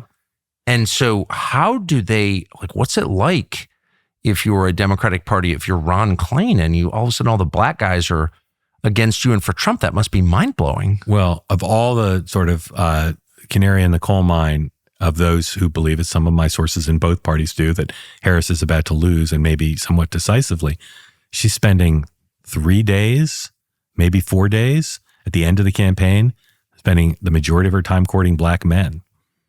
That's mind-blowing. So what do they say? They say they're a little bit in denial about the causes of it, but they're not in denial about how big a problem is. Again, testament to, when have you seen a Democratic presidential candidate with 20 days to go spending her time day after day courting black men? But it's just weird because the one thing that everyone on planet Earth knew about Donald Trump was that he was a racist. That's the one. I mean, that line. That was the summary of Trump. So I had a black woman who's lives in New York also, who came on my platform the other day, and when she was confronted, I connected her to an older black gentleman who's a Harris supporter, and he said, "How can you support the man who led the birther movement? How can you support the man who denied knowing who David Duke was?" And she said, "How about Joe Biden? He's of that generation too, hanging around with Strom Thurmond, supporting the crime bill." You know, her view was, Joe Biden's got a racist past too. I'm not going to decide who to vote for based on allegations about who's a bigger racist. It's just interesting, of all the candidates in the history of American politics, for Donald Trump to increase the share of the black vote and the Hispanic vote. Well, big time in that way. And again, the liberal press would say, how could Hispanics support a guy who's been so racist in his rhetoric about the border? And of course, as you know, we're talking about people who came here legally and don't like to be lumped in with people who support more open border, and or even people who came here legally and benefit illegally, Correct. who benefit from the '86 amnesty, for example. Correct, and also people who think bacon costs too much. Yeah, well, exactly. Yeah, amazing. So why did you said at the outset that everyone's telling us this is going to be an extraordinarily close election. You don't believe that? Well, it might be. I just think it's not a foregone conclusion, because I think 7 battleground states, 6 or maybe all 7 could go to one candidate. They could. In other words, if one of them wins the 7 states or 6 of 7 narrowly, by our recent standards, that would be an electoral college landslide. And I think that could happen. I think whatever dynamics exist, well, there'll be some variation state to state. But if Trump won all 7, I wouldn't be surprised. If she won all 7, I wouldn't be surprised. And if that happens, it's not going to be close. I was talking to a member of Congress just a few hours ago who said, I'm totally convinced this election will not be called within a week of Election Day. Will not be. Not be. Yeah. I mean, if it's close, it won't be. There'll be litigation, and there'll be, all the normal second guessing. Our elections are decentralized and really messy. And although there were efforts to fix that after 2000, it's just the American way. And in some of these states, like in Pennsylvania, the state gives incredible deference to the counties to figure out how they want to run things. It's a commonwealth. Yeah. And I think there's a real equal protection questions. We saw that in Florida in 2000. Like, is it fair to one county compared to another county, or the state of Florida compared to the other states, that they count differently? It's got political implications that are messy, but it's a great 10th Amendment question. So in what sense do they count differently? When you can start counting different types of ballots and what the rules are for accepting ballots that have errors in them. Like if one county says, well, they said 2023, but they meant 2024, we're going to count that because we know who cares what the outside address is like. One county counts it and the other doesn't. Is that fair to the voters? That equal protection. And even if the rules aren't different, just as a matter of course, say, well, in this county, they stopped counting at midnight because the election supervisor said, we have too many votes to count, we're going to go home. And in this county, they kept counting. And so now, is there some chain of custody question in the county where the people went home and said they'll come back in at 9:00? We just don't have uniform rules. That's just the way America is. So, I mean, I would say my base case, unlike everybody else's, my base case is we'll know by the next day, because I think more likely than not, it won't be close. But if your person's right, a week would be delightful if it was only a week. Could be significantly longer. Because once litigation starts, it never stops. And this time, the Democrats are as lawyered up as the Republicans. In 2020, the Bush campaign said, we're only going to do Florida. I'm sorry, in 2000. They said, we're only going to do Florida. We think there's stuff in New Mexico we could do. There's stuff in a few other states. They said, no, and the Gore people went along with that. That won't happen this time. All 7 states will be litigated if the and to recap, unknown. those states are the states. They're the 3 Great Lakes states: Michigan, Pennsylvania, and Wisconsin. and then the 4 Sunbelt states, Georgia, North Carolina, Arizona, and the state where Las Vegas is that I can't pronounce correctly, so I never do. It's Nevada. Like Vlad. And it's Nevada. And in the last, say, 30 years, I grew up going to Nevada. Yeah. And we had a house in Nevada. Yeah. And everyone called it that. And now they will yell at you for calling it They that. will. They've renamed it. I have a mental block about it. I say it wrong every time, even though I think I'm saying it right. They're so judgy about They it. are very judgy. That's why I don't even risk saying it. I call it the Silver State or the state where Las Vegas is. Harry Reid's old state. Harry Reid's old home state. of McCarran Airport, Exactly. Clark County. Plenty you can say about it. Reno in the north. So can we just go through those really quick? And, Sure. And love to get your view of where the race is. And let's just start with Nevada. Yeah. It's the hardest one. The Trump people think they're going to win it, and the Democrats think they're going to win it. Abortion, unions, the ghost of Harry Reid, which they still cite. So I would say there's consensus amongst my sources that of the 7 states, it's Harris's best. But I wouldn't be surprised if Trump won it. Economy's horrible. Inflation's been horrible. Housing's horrible. He's got, of course, a presence in Clark County, a lot of rural vote. So it's her best of the 7. Well, he's taken Elko. We know that. Yes, Elko is his. But the change in, Clark County is very, very heavily Hispanic now. Yeah. And the change in voting patterns of Hispanic voters, or at least what we think is the change, that's kind of what they're banking on. They are, and they're banking on the economy. And she's not, she's a Westerner, right? But people there don't like Californians. Typically there's for good reason. Yeah. So again, I think it's right that it's his least likely of the 7, but there are reasons to think he could win it. And the biggest thing she has going for her is probably the unions. Yeah. And whether that's a union and a location where the gap between the leadership and the rank and file is smaller.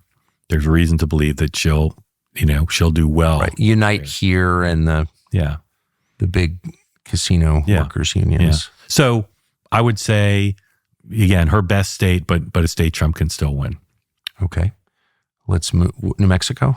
No, Arizona. New Mexico is blue. Arizona is probably Trump's best of the 7.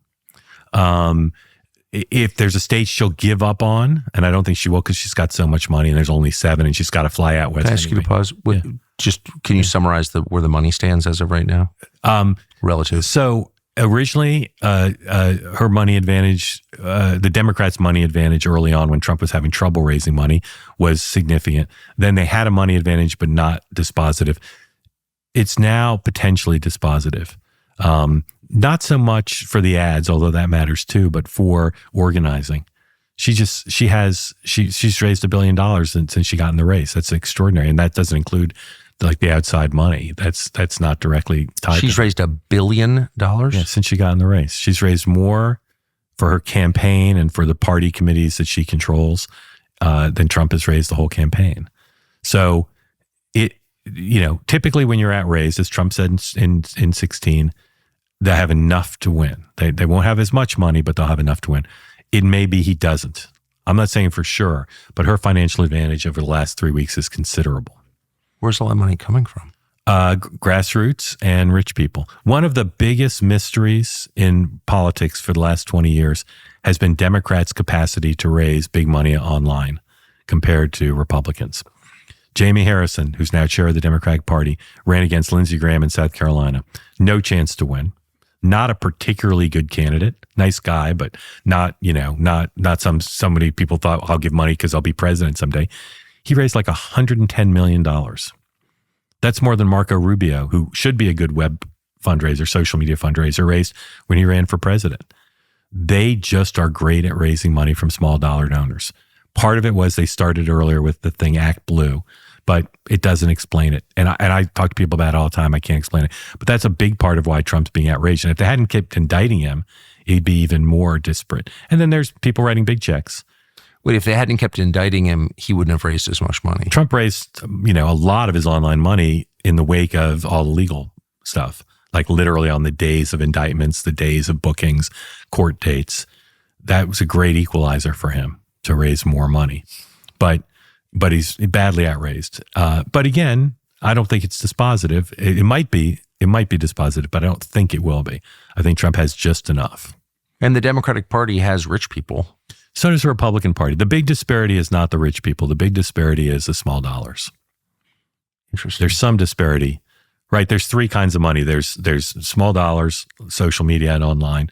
There's bundlers, or people writing checks of, $3,900 or whatever it is now. And then there's people writing super PAC checks for, $10 million or, less.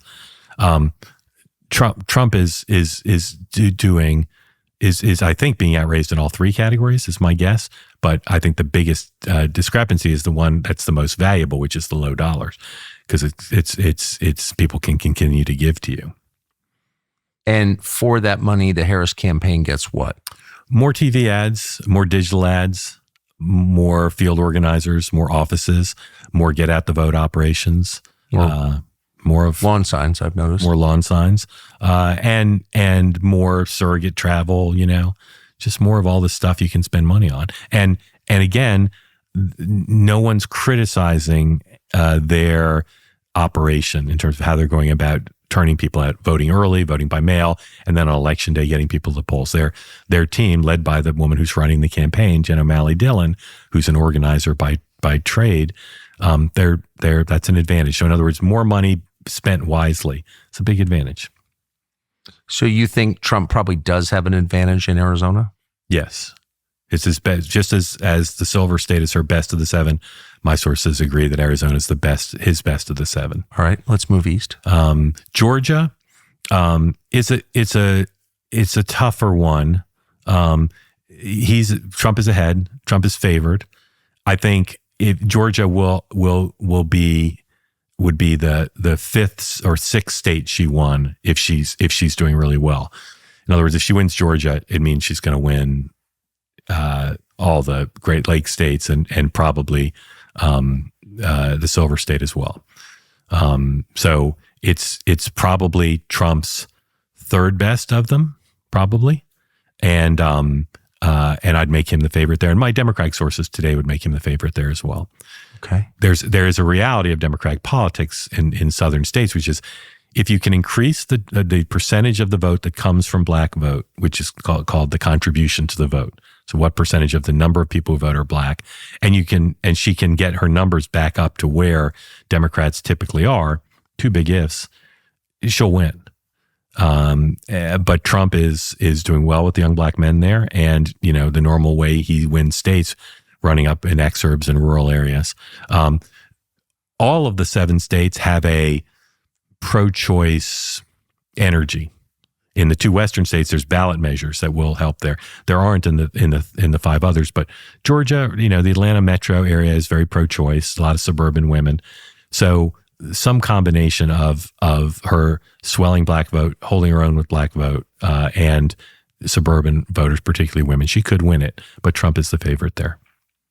Okay, so we've named 3 so far. North Carolina.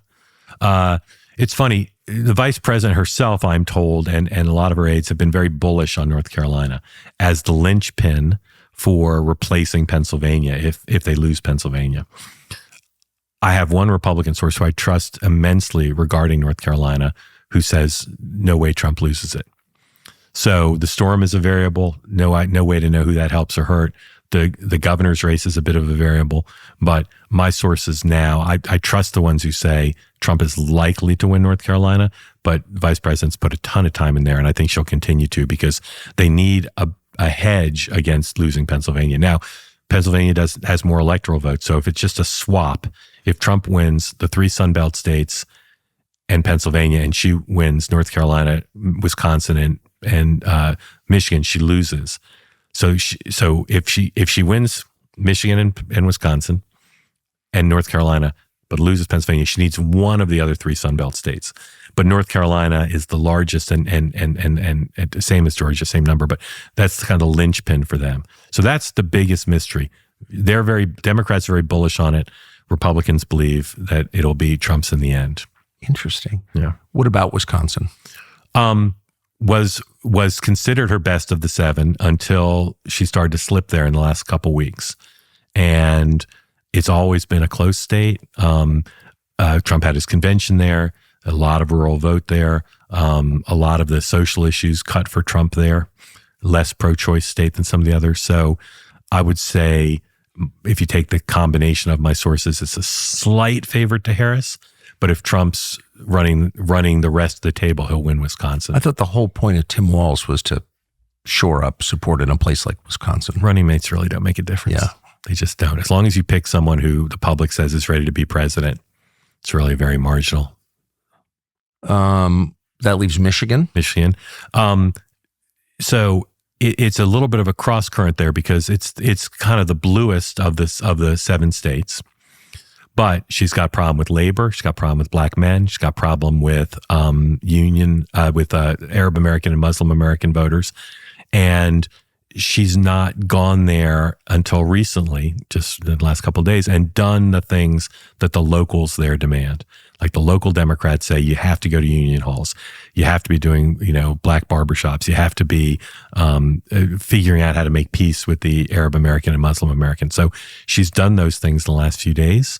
I would say it's a must-win for her. It's not a must-win for Trump, but I'd make it at this point, her, just like in Wisconsin, a mild favorite. And finally, Pennsylvania. Yeah. So it is said the winner of Pennsylvania will win. It's said by everyone all the time. Yeah, it's almost certainly true. I'm going to do a 2-hour show called It's All About Pennsylvania because it sort of is. Now, I say Trump can win without Pennsylvania, and she can win without Pennsylvania, and it's not far-fetched. They both have reasonable paths without it. So people shouldn't say it's all about it. But certainly the winner of Pennsylvania, is, as a matter of demographics and electoral college math, is in the driver's seat. The other person has to circumvent conventional wisdom about where these states are to make up for the loss of Pennsylvania. And Trump is ahead, and he's been ahead for a while. Now, ahead within the margin of error, but if you're consistently ahead, even if it's in the margin of error, no one thinks these states are going to be won by 7 points. So she's got demographic problems there. Changing her position on fracking was absolutely essential. Whether people believed it or not, she couldn't have won being against fracking. It's not as big a deal throughout the state as people think, but in parts of the state, it's a very big deal. So I make Trump the favorite there, as do most of my Democratic sources, but she's spending an unprecedented amount of money. She'll continue to work it there. Has a Democratic governor. It has 2 Democratic senators. It's more of a blue state in terms of statewide office than a red state. Trump won it once and lost it once, but he's showing strength there with white working class voters, with older voters, with black men, with the Hispanics suburbs around Philly. So that's a place, because Biden was born in Pennsylvania and so associated with it. That's a place where trading out Biden for Harris was probably a downgrade for them. That Biden, at least on paper, had a better chance than she does. Well, he's of course a loyal son of Pennsylvania. Yeah, he had his own problems though. They've also not been a super big state about electing women to statewide office compared to some other states for whatever reason. And she's a California liberal. One of the things I don't think we've discussed in our brief talk so far is she's really liberal, right? She's really liberal. She's culturally liberal. She's economically liberal. And she's not done a Sister Souljah. She's not fleshed out a portrait of who she is, except for saying she's a capitalist in a way that has resonated with a lot of these undecided voters. And you see that in Pennsylvania as much as anywhere else. They see her for what she is, and that's not really what Pennsylvania is. Their governor is a pretty moderate Democrat.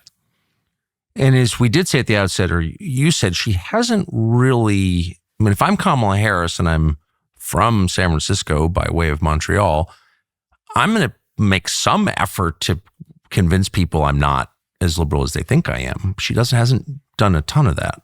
Well, she's done small things on the margins and not put them in sharp relief so that everybody would hear them, because again, she's cautious and indecisive. So she really hasn't, and it's time's short, and of course anything she does now will be seen by some voters as craven. Of course, What's the spread between the publicly available polls and the so-called internal polling of the campaigns? Like, how different are those numbers? It depends on which apple and which orange you're comparing. But I would say it just like a back of the envelope, super rough thing. Trump, 2 points stronger in a lot of the private polls, not in every state, but in some of the states than in the public polls. What accounts for that? The public polls are done on the cheap, and of all the ways newsrooms have cut back, the polling budgets take a big hit, right? So a poll is only good if likely voters, if you know who a likely voter is. That's right. Right? And the simplest explanation is if you say, I want my poll to have 40% Democrats, okay? Because that's what I think the electorate's going to be. So I think a poll that's good, that has a lot of likely voters, 40% of my respondents are going to be Democrats. So which Democrats are going to fill the slots? Because you're under pressure to finish the poll as quickly as possible. You want 400 respondents, say. The longer it takes, the more money it costs because you're paying for the call center to continue to make calls. So the Democrats who are most likely to fill the slot are better educated Democrats who are more likely to pick up a phone or answer an online survey and say, I'm a Democrat and I'm participating. Those wealthier Democrats and better educated Democrats, because those are the particularly better educated is a single trait by which you can most easily tell if they're a Harris voter or a Trump voter. They're going to fill the slots. So you say, okay, 40% are Democrats. So I'm not overrepresenting Democrats. You are representing Democrats who are more likely to vote for Harris than Democrats who are likely to vote for Trump. And that single variable is according to my sources, probably the main reason why the private polling, which is more expensively done and needs an accurate poll so they know how to make decisions about the campaign, compared to the public polls, which just want to get the poll done so they can publish it for publicity. They're not looking to be accurate. They're looking to get it done as cheaply as possible. It's more expensive to do private polls. Kamala Harris, just as you said, raised over $1 billion. Yeah. I asked where that money went. I should have pointed out that the consultants, I have noticed, just having known consultants for 30 years, are richer than they've ever been. And I'm not sure the public understands just how rich some can. I don't think it's true they're richer than they've ever been. Oh, really? Yeah. Yeah. Well, maybe I'm just noticing. I'll tell you one that some of them are not flying commercial anymore. Yeah. So I think a lot of the change, and I don't know, like dollar per dollar, like are they making 47 cents on the dollar compared to before? But I can tell you the Bush campaign really changed the culture in one very fundamental way. The people who make the ads used to get what was called a percentage of the buy, right? And that was ridiculous, like 15%. 15%. So Bush negotiated them down to like 1% or something. Yeah. He also said, salaries are going to be controlled. Then when John Podesta was chair of Hillary's campaign in 2016, he said, if you're one of the many people traveling between DC and New York, you're going to take the bus for $12 as opposed to the train or the plane. Again, that was a very big kind of cultural thing of we're just not going to waste the campaign's money on either spending or salaries. So my sense is the consultants don't make what they used to, particularly ad buyers, but my sense is even pollsters don't make what they used to. But they do make a lot and they spend a lot on polls, which is why they're better. They're just, it's not a quantitative difference, it's a qualitative difference to say, we need an accurate poll so we know how to make decisions about this race. So $1 billion gets dumped into one side of one race in the final months, and no one's getting rich off that? They're getting rich. I don't think the consultants themselves are making as much as they used to. That's my impression. Interesting. The consultants I covered early in my career were like millionaires who had like their own planes and vacation houses. Most of them aren't. A few are, but most of them now, they just kind of changed the culture of how much consultants get paid. What do you make of, and at our age, is it bewildering to you to see the shuffling of the parties? Dick Cheney and his daughter now campaigning for Harris, endorsed Harris. Yeah. And then you see a bunch of people you thought, Bobby Kennedy, right, campaigning for Trump. Like, what do you make of that? Well, I'll probably anger some viewers here by saying, I don't think you can attribute what the Cheneys did to anything but their belief in the unfitness of Donald Trump to be president and growing somewhat from January 6th.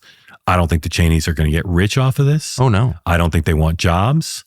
I think it's possible Liz would take one, but I don't think she's doing it for that at all. I don't think they hate Donald Trump for some past personal grievance.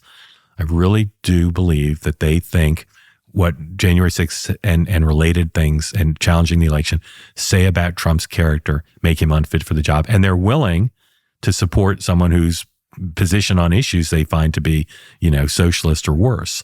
So I think but they don't, I know them, and my take is that what they care about is not January 6th. They care about war and the foreign policy stuff. I disagree. I think that matters to them in terms of Ukraine. And we haven't talked about the forever wars. That's something you and I see eye to eye on. And I think another huge blind spot of the dominant media is America's bipartisan, from Bernie Sanders to Donald Trump, disdain for the forever wars. And I know the Cheneys disagree with that point of view, but I don't think that's what's motivating them here. I think they and again, this won't be popular with everyone watching us, but they think that Trump makes the planet less safe by not being supportive of Ukraine and not challenging Putin as aggressively as they'd like. They definitely think that. Yeah. But I don't think that's what I don't think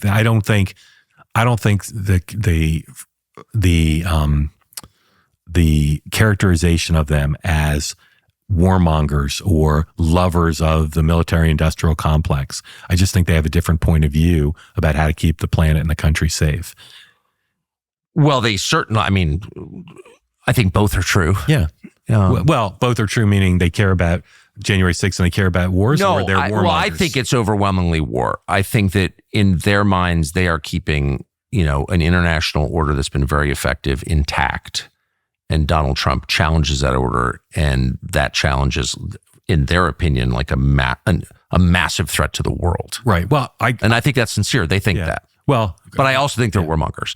The same. In other words, I think they have high motives. They may be high motives, but I also think that the root of their power is planning war. Like that's what makes them feel godlike. So I agree with you on the substance of their objection. I disagree with you about that being, for Liz at least, whatever. What's the opposite of subordinate over January 6th? I think January 6th really matters to her a lot. I just do. In terms of characterizing them as warmongers, I just don't agree. If I understand the term, I don't think they love war. I don't think they profit from the military-industrial complex. I don't think they're on the boards of defense contractors or they're looking. I agree. It's much deeper than that. Yeah, but they have a very different conception than Donald Trump and then a lot of the American people about how to keep us safe. Their view of how to keep us safe is to get us into endless wars. Yeah, I completely I completely agree with you. Yeah. And I thought all the Halliburton stuff was absurd. Yeah. And also a shallow analysis because I agree. I think it's actually much worse than that. Yeah. But whatever. Well, I think it's worse in the sense that they take their intellect and their worldview and they lock us into the loss of American lives and great cost and hurt our reputation around the world, exactly the opposite of what they think. But I don't question in case of the Cheneys, I don't question their belief. It's not connected to self-interest. I completely agree. Yeah. The reason I'm saying it's worse is because it derives not from greed, but from hubris. And I think that's much scarier than greed. Yeah. And in other words, if you think you have powers that no human possesses, for example, the power to foresee the consequences of a big decision that you make, a rational person, by rational, I mean someone informed by humility, which is, a realistic understanding of the limits of his power. Yep. You do something big like invade a country and an honest person says, I have no freaking idea really what happens next. And the Cheneys, because they are, like everyone in DC, bipartisan, seized with this crazed hubris, they're like, no, I know exactly what's going to happen. Right. This will start a domino effect where democracy takes root in the Middle East. And that's insane. Right. Well, the fact is we do know what's going to happen if we look at history. It'll end badly. Exactly. We do know. The only thing I don't like about when you say warmongers is, to me, warmonger means somebody who relishes sending the U.S. to war and maybe profits from it, or does it because they're insufficiently concerned about the welfare of the country. No. I'm saying I'm saying something slightly different than that, which is someone who believes that the most important thing he does, and I think 90% of Republican senators feel this way, for example, is sort of manage the world. Yeah. And is convinced that he's doing a good job and this is like a high calling, and he understands, again, consequences which no human can foresee. Yep. So that's deeply offensive to me, because I think it's like stupid and corrupt on the most basic level. You don't understand the limits of human foresight, and that's a massive problem. Yeah, and again, history makes it pretty clear, and it infuriates me when people say Trump hates NATO, Trump wants to destroy NATO. He doesn't. He wants to reform it so that it's fair to American taxpayers and that its mission matches up with our security needs. I totally agree. I, by contrast, do hate NATO and like to destroy it. Yeah. So I am the radical. Trump is totally moderate on this stuff. I agree with you. I mean, I would only want to keep it if it were really reformed, but I think there is still purpose for it. There could be, but man, does it hurt the countries that participate. In my opinion, it eliminates their sovereignty. Yeah. And foreign troops on your soil, like that's a big thing. Yeah. The problem is they just don't have it's the best arrangement for maximizing our safety. Even with all the flaws. If it were reformed, it would be even flawed, it's probably still the best arrangement, but if it were reformed, I think it clearly would be. Well, Western Europe is done. Its economy is in shambles. Well, but it's not going away.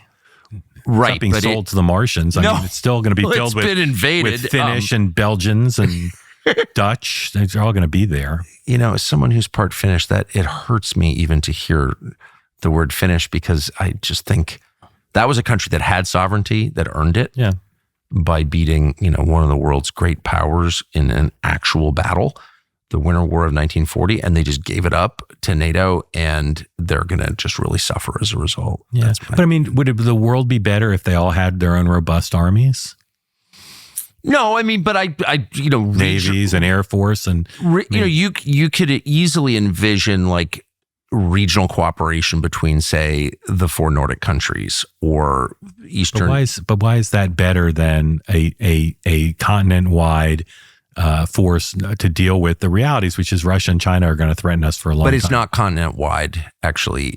There's just an extension of a faraway empire that doesn't have any of their interests at heart. And also it degrades the spirit of a country to have foreign troops on its soil. I agree with that. You look at England and it's like, why is it collapsing so fast? And I think a lot of that is, and I don't think anyone meant to do this, actually. I think a lot of the worst things that happen, to your very wise and true point about the Cheneys, I think they think they're doing the right thing. Yeah. I think the people who administer the EU think they're doing the right thing. I think your average NATO commander thinks he's doing the right thing. But the effect of having foreign troops on your soil for 80 years is to eliminate any pride in your country. Yeah, I agree. And I think you see that Japan's probably the country I know best. Yes. And America's troop presence is just deleterious to their feeling like an adult country. Totally. And that's one of the reasons they have such a high suicide rate. Yeah. Same with South Korea. Yeah, I agree. But again, there are threats in the world that are serious. For sure. That America cannot as easily deal with. Deterrence and spying and action if necessary, if we don't have North Korea, Australia, or South Korea, Australia, Japan, and NATO countries with some degree of military cooperation. Yeah. I just think it's just the reality of real estate and how long it takes to get places. We cannot defend and deter from the continental United States. It's just not going to happen to the same degree that's necessary to deal with Middle East and Russia and China and North Korea. Yeah. It's just a requirement geographically to be there. But I agree with you in terms but of it's hurt those. It really is kind of like Munchausen's by proxy. It's like we're killing the people we claim to love. Well, but one of the powers of Trump's ideas, if they paid more for it, if more of it was theirs, I think it would be less infantilizing and it would be they'd be more full partners as opposed to being under the American umbrella. Part of the challenge is also the nuclear weapons, right? We don't want these other countries to have nuclear weapons. That's exactly and right. If we're not partnered with the Japanese and the South Koreans and the Europeans, they're going to want nuclear weapons. Well, and Japan especially, because Japan, I think it sounds like you like and know the area. But the one thing, I'm no expert on Asia, but having spent time there, the one thing I'm always shocked by is how totally freaked out by Japan every other country is, particularly China. Yeah. And South Korea too, their ally. For sure. Yeah. You don't think of Japan as a martial power because it's not. No, but 1945 wasn't that long ago for them. Exactly right. Yeah. And that's again, there's downsides to our relationship. People in Okinawa hate the United States because of our military presence. But the upside is we have effectively restrained them and allowed them to become part of the community of nations and develop a relationship with South Korea that's stronger now. It's one of the things Biden has done successfully in foreign policy. It's stronger now than it's been since the end of the war, in part because they do not have a military that's threatening to these other countries. The Japanese are so elaborately nice. They're just such wonderful people. It's hard to imagine what they were not that long ago. It's amazing the turn in one generation. And I mean, if anything, they could use a little bit more of the fierceness. I agree. In the current generation, but they've been turned into just completely defanged in a way that I think has hurt the society, but had to be done to some extent because of the specter of the end of the war and the strong feelings, as you said, in China and South Korea is, wow, to this day, really jaundiced view of the Japanese. Yeah, it's really noticeable. Now, you asked me about Bobby Kennedy. Predicting or explaining Bobby Kennedy is like predicting or explaining Kim Jong-un. I mean, he's a mercurial man, that Bobby Kennedy. So why is he for Trump? I think he's anti-establishment, and he believes that the current military situation, food safety, foreign wars, all of that it requires profound change. And so I think there's some really strong ideological ties to Trump. I think he also is angry at the Democratic Party for keeping him from being able to run for the nomination fairly and for attacking him personally. So I think that's part of it too. And I think Trump offered him the better deal for what it would mean to endorse him. But I think it's a mistake to just say he's a kook who wanted a big role. I think food safety, foreign wars, military industrial complex. Yeah. All that is, if he were 20 years younger, had a normal voice and stayed on message, I think he would have been a formidable. He'd be the president of the United States. Formidable. His announcement speech was one of the best and most important speeches of the last 5 years by any politician, but he simply doesn't have the discipline to do this. And in that sense, he's a great companion for Donald Trump, who also lacks the discipline to stay focused on the core issues that have immense appeal across party lines, not just fringe. So he told me, I think a lot of him, I think your analysis is fair, but he told me that the Democratic Party didn't even consider talking to him. And, clearly he's got a real constituency. He's an energetic man. And he's got a lot going for him, despite, the deficits. And so, why wouldn't you make a good faith effort to bring him over to the party that he grew up in? I don't understand that. I think that you mean after he got out of the or he's considering getting out. Yeah. Obviously, he's considering getting out. We knew that was going to happen. So, why wouldn't the Kamala people try for him? They just decided to not elevate him by treating him like a serious person. It's a decision they made to just brand him as a kook. I'd love to see a parallel universe if Biden hadn't run and he had run for the Democratic nomination. I would have been curious to see how he would have done. But they just decided when he was running for the nomination to destroy him, and he made it easy through his past and his present. But having done that, I think they just felt they couldn't suddenly change and decide he was a good guy. It does seem like, and Bernie Sanders obviously felt this very personally twice, but it seems like the real sin in the Democratic Party is trying to bring any kind of change. Yeah, being anti-establishment, being populist. Bernie, had Bernie played under fair rules, I think he would have been the nominee at least one of the two times.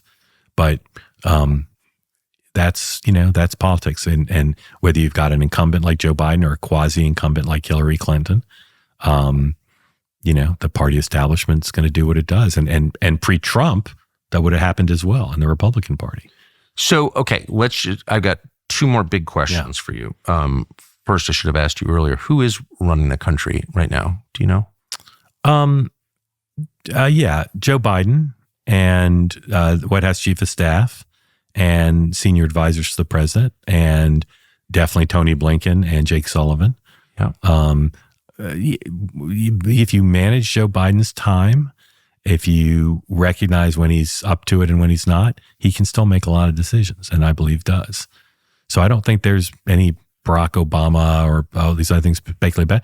But the White House Chief of Staff has to manage that. And then there's a few very close personal aides to the president who aren't famous people, but they help figure out when to plug him into this and minimize the prospect that a big decision will need to be made at a time when he's not equipped to make it. It's not a great situation, but it is as evidence of the fact that the number of times he's displayed abject inability, it's probably 25 times where it's just abject. Given the circumstances, that's relatively small. And it's testament to not just the fierceness of the conspiracy, but the degree to which it's well managed. Have to understand under the circumstances, if there's not going to be an invocation of the 25th Amendment, if he's not going to resign, we have to be grateful that it's well managed. Let's say Trump wins 3 weeks from today. Mm-hmm. What happens? The Democratic Party as you said, a lot of Democrats, maybe the majority, believe that Trump becoming president again is the worst thing that ever could happen. So how do they respond to that? I say this not flippantly. I think it will be the cause of the greatest mental health crisis in the history of the country. I think tens of millions of people will question their connection to the nation, their connection to other human beings, their connection to their vision of what their future for them and their children could be like. And I think that will require an enormous amount of access to mental health professionals.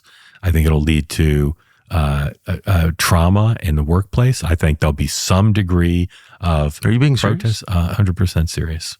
100% serious. I think there'll be alcoholism. There'll be broken marriages. What? Yeah. They think he's the worst person possible to be president, and having won by the hand of Jim Comey and Fluke in 2016, and then performed in office for 4 years and denied who won the election last time, and January 6th, the fact that under a fair election, America chose by the rules pre-agreed to Donald Trump again, I think it will cause the biggest mental health crisis in the history of America. And I don't think it will be kind of a passing thing that by the inauguration will be fine. I think it will be sustained and unprecedented and hideous. And I don't think the country's ready for it. So mental health crises often manifest in violence. Yeah, I think there'll be some violence. I think there'll be workplace fights. There'll be fights at kids' birthday parties. I think there'll be protests that will turn violent. I hope they're not, but I think there will be some. But I think it will be more, it'll be less anger and more a failure to understand how it could happen. Like the death of a child, or your spouse announcing that your wife announcing she's a lesbian and she's leaving you for your best friend. Like a something that's so traumatic that it is impossible for even the most mentally healthy person to truly process and incorporate into their daily life. I hope I'm wrong, but I think that's what's going to happen for tens of millions of people, because they think that their fellow citizens supporting Trump is a sign of fundamental evil at the heart of their fellow citizens and of the nation. That's how they view it. Well, that's very heavy. Yeah. So that's one thing I think will happen. And then I hope that Trump handles it well. I hope that he recognizes both his responsibility and his self-interest, and that he chooses in his words and in his cabinet and White House appointments, nominations, and in his initial legislative agenda. I hope he sees a confluence of interest between minimizing that mental health crisis and the success of his presidency. And I think he might. I'm bullish on him seeing the alignment of those two things. Wow. And if he loses, what happens? Well, it'll depend on how he loses. It'll depend on if it's close and if he and his supporters see wrongdoing in casting and counting of ballots in the 7 states.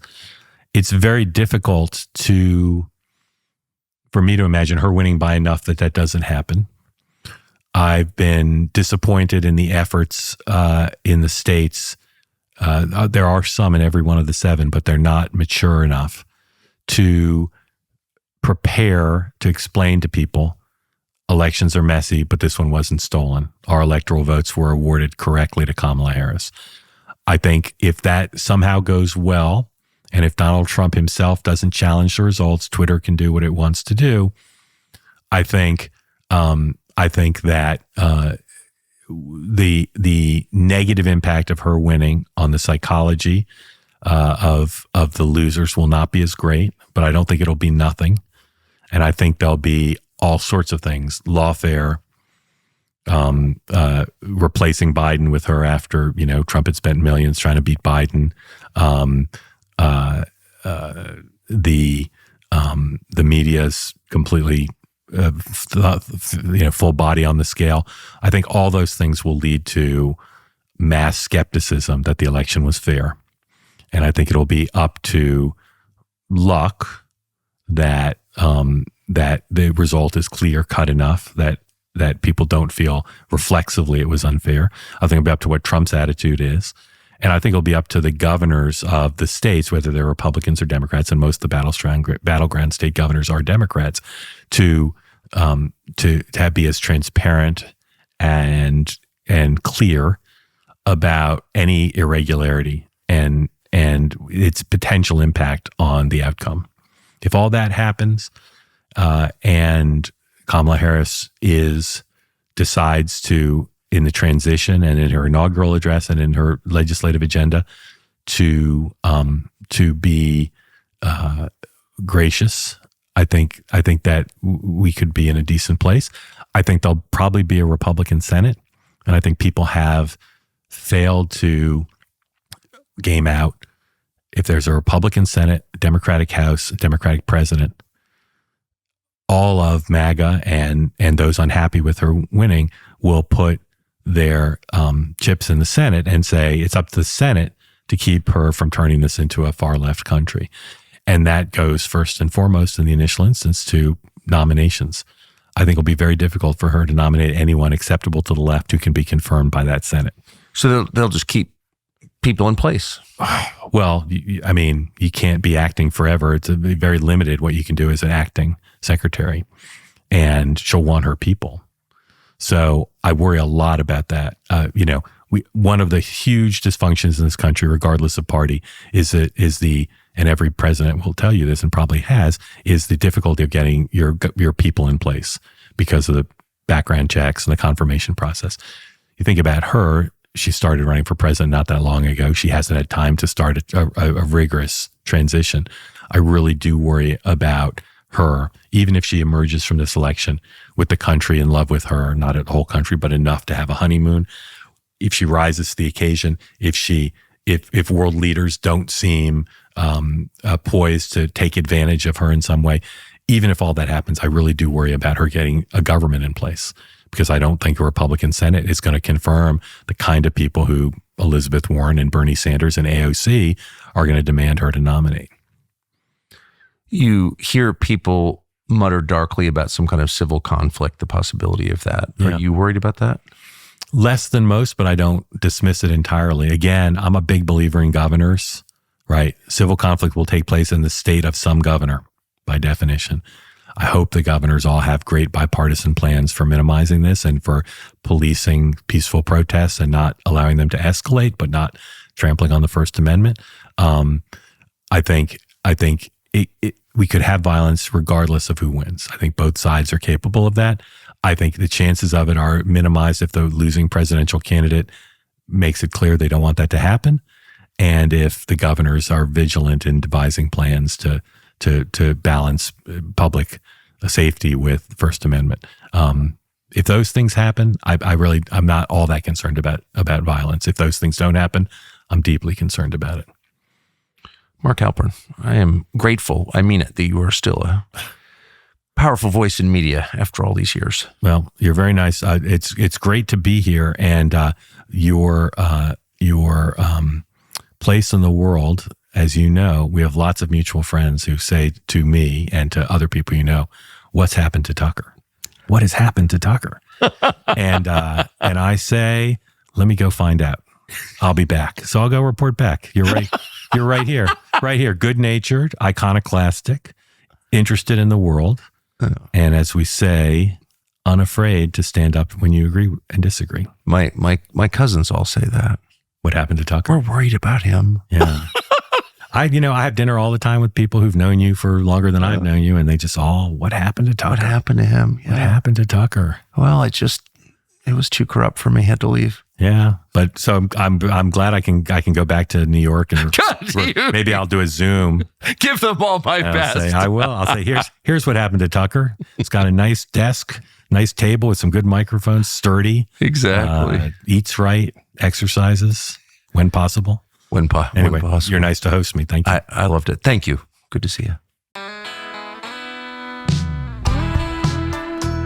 So it turns out that YouTube is suppressing our show. I know. Shocking that in an election year, with everything at stake, Google would be putting its thumb on the scale and preventing you from hearing anything that the people in charge don't want you to hear. But it turns out it's happening. So what can you do about it? Well, we could whine about it, but that's a waste of time. We're not in charge of Google.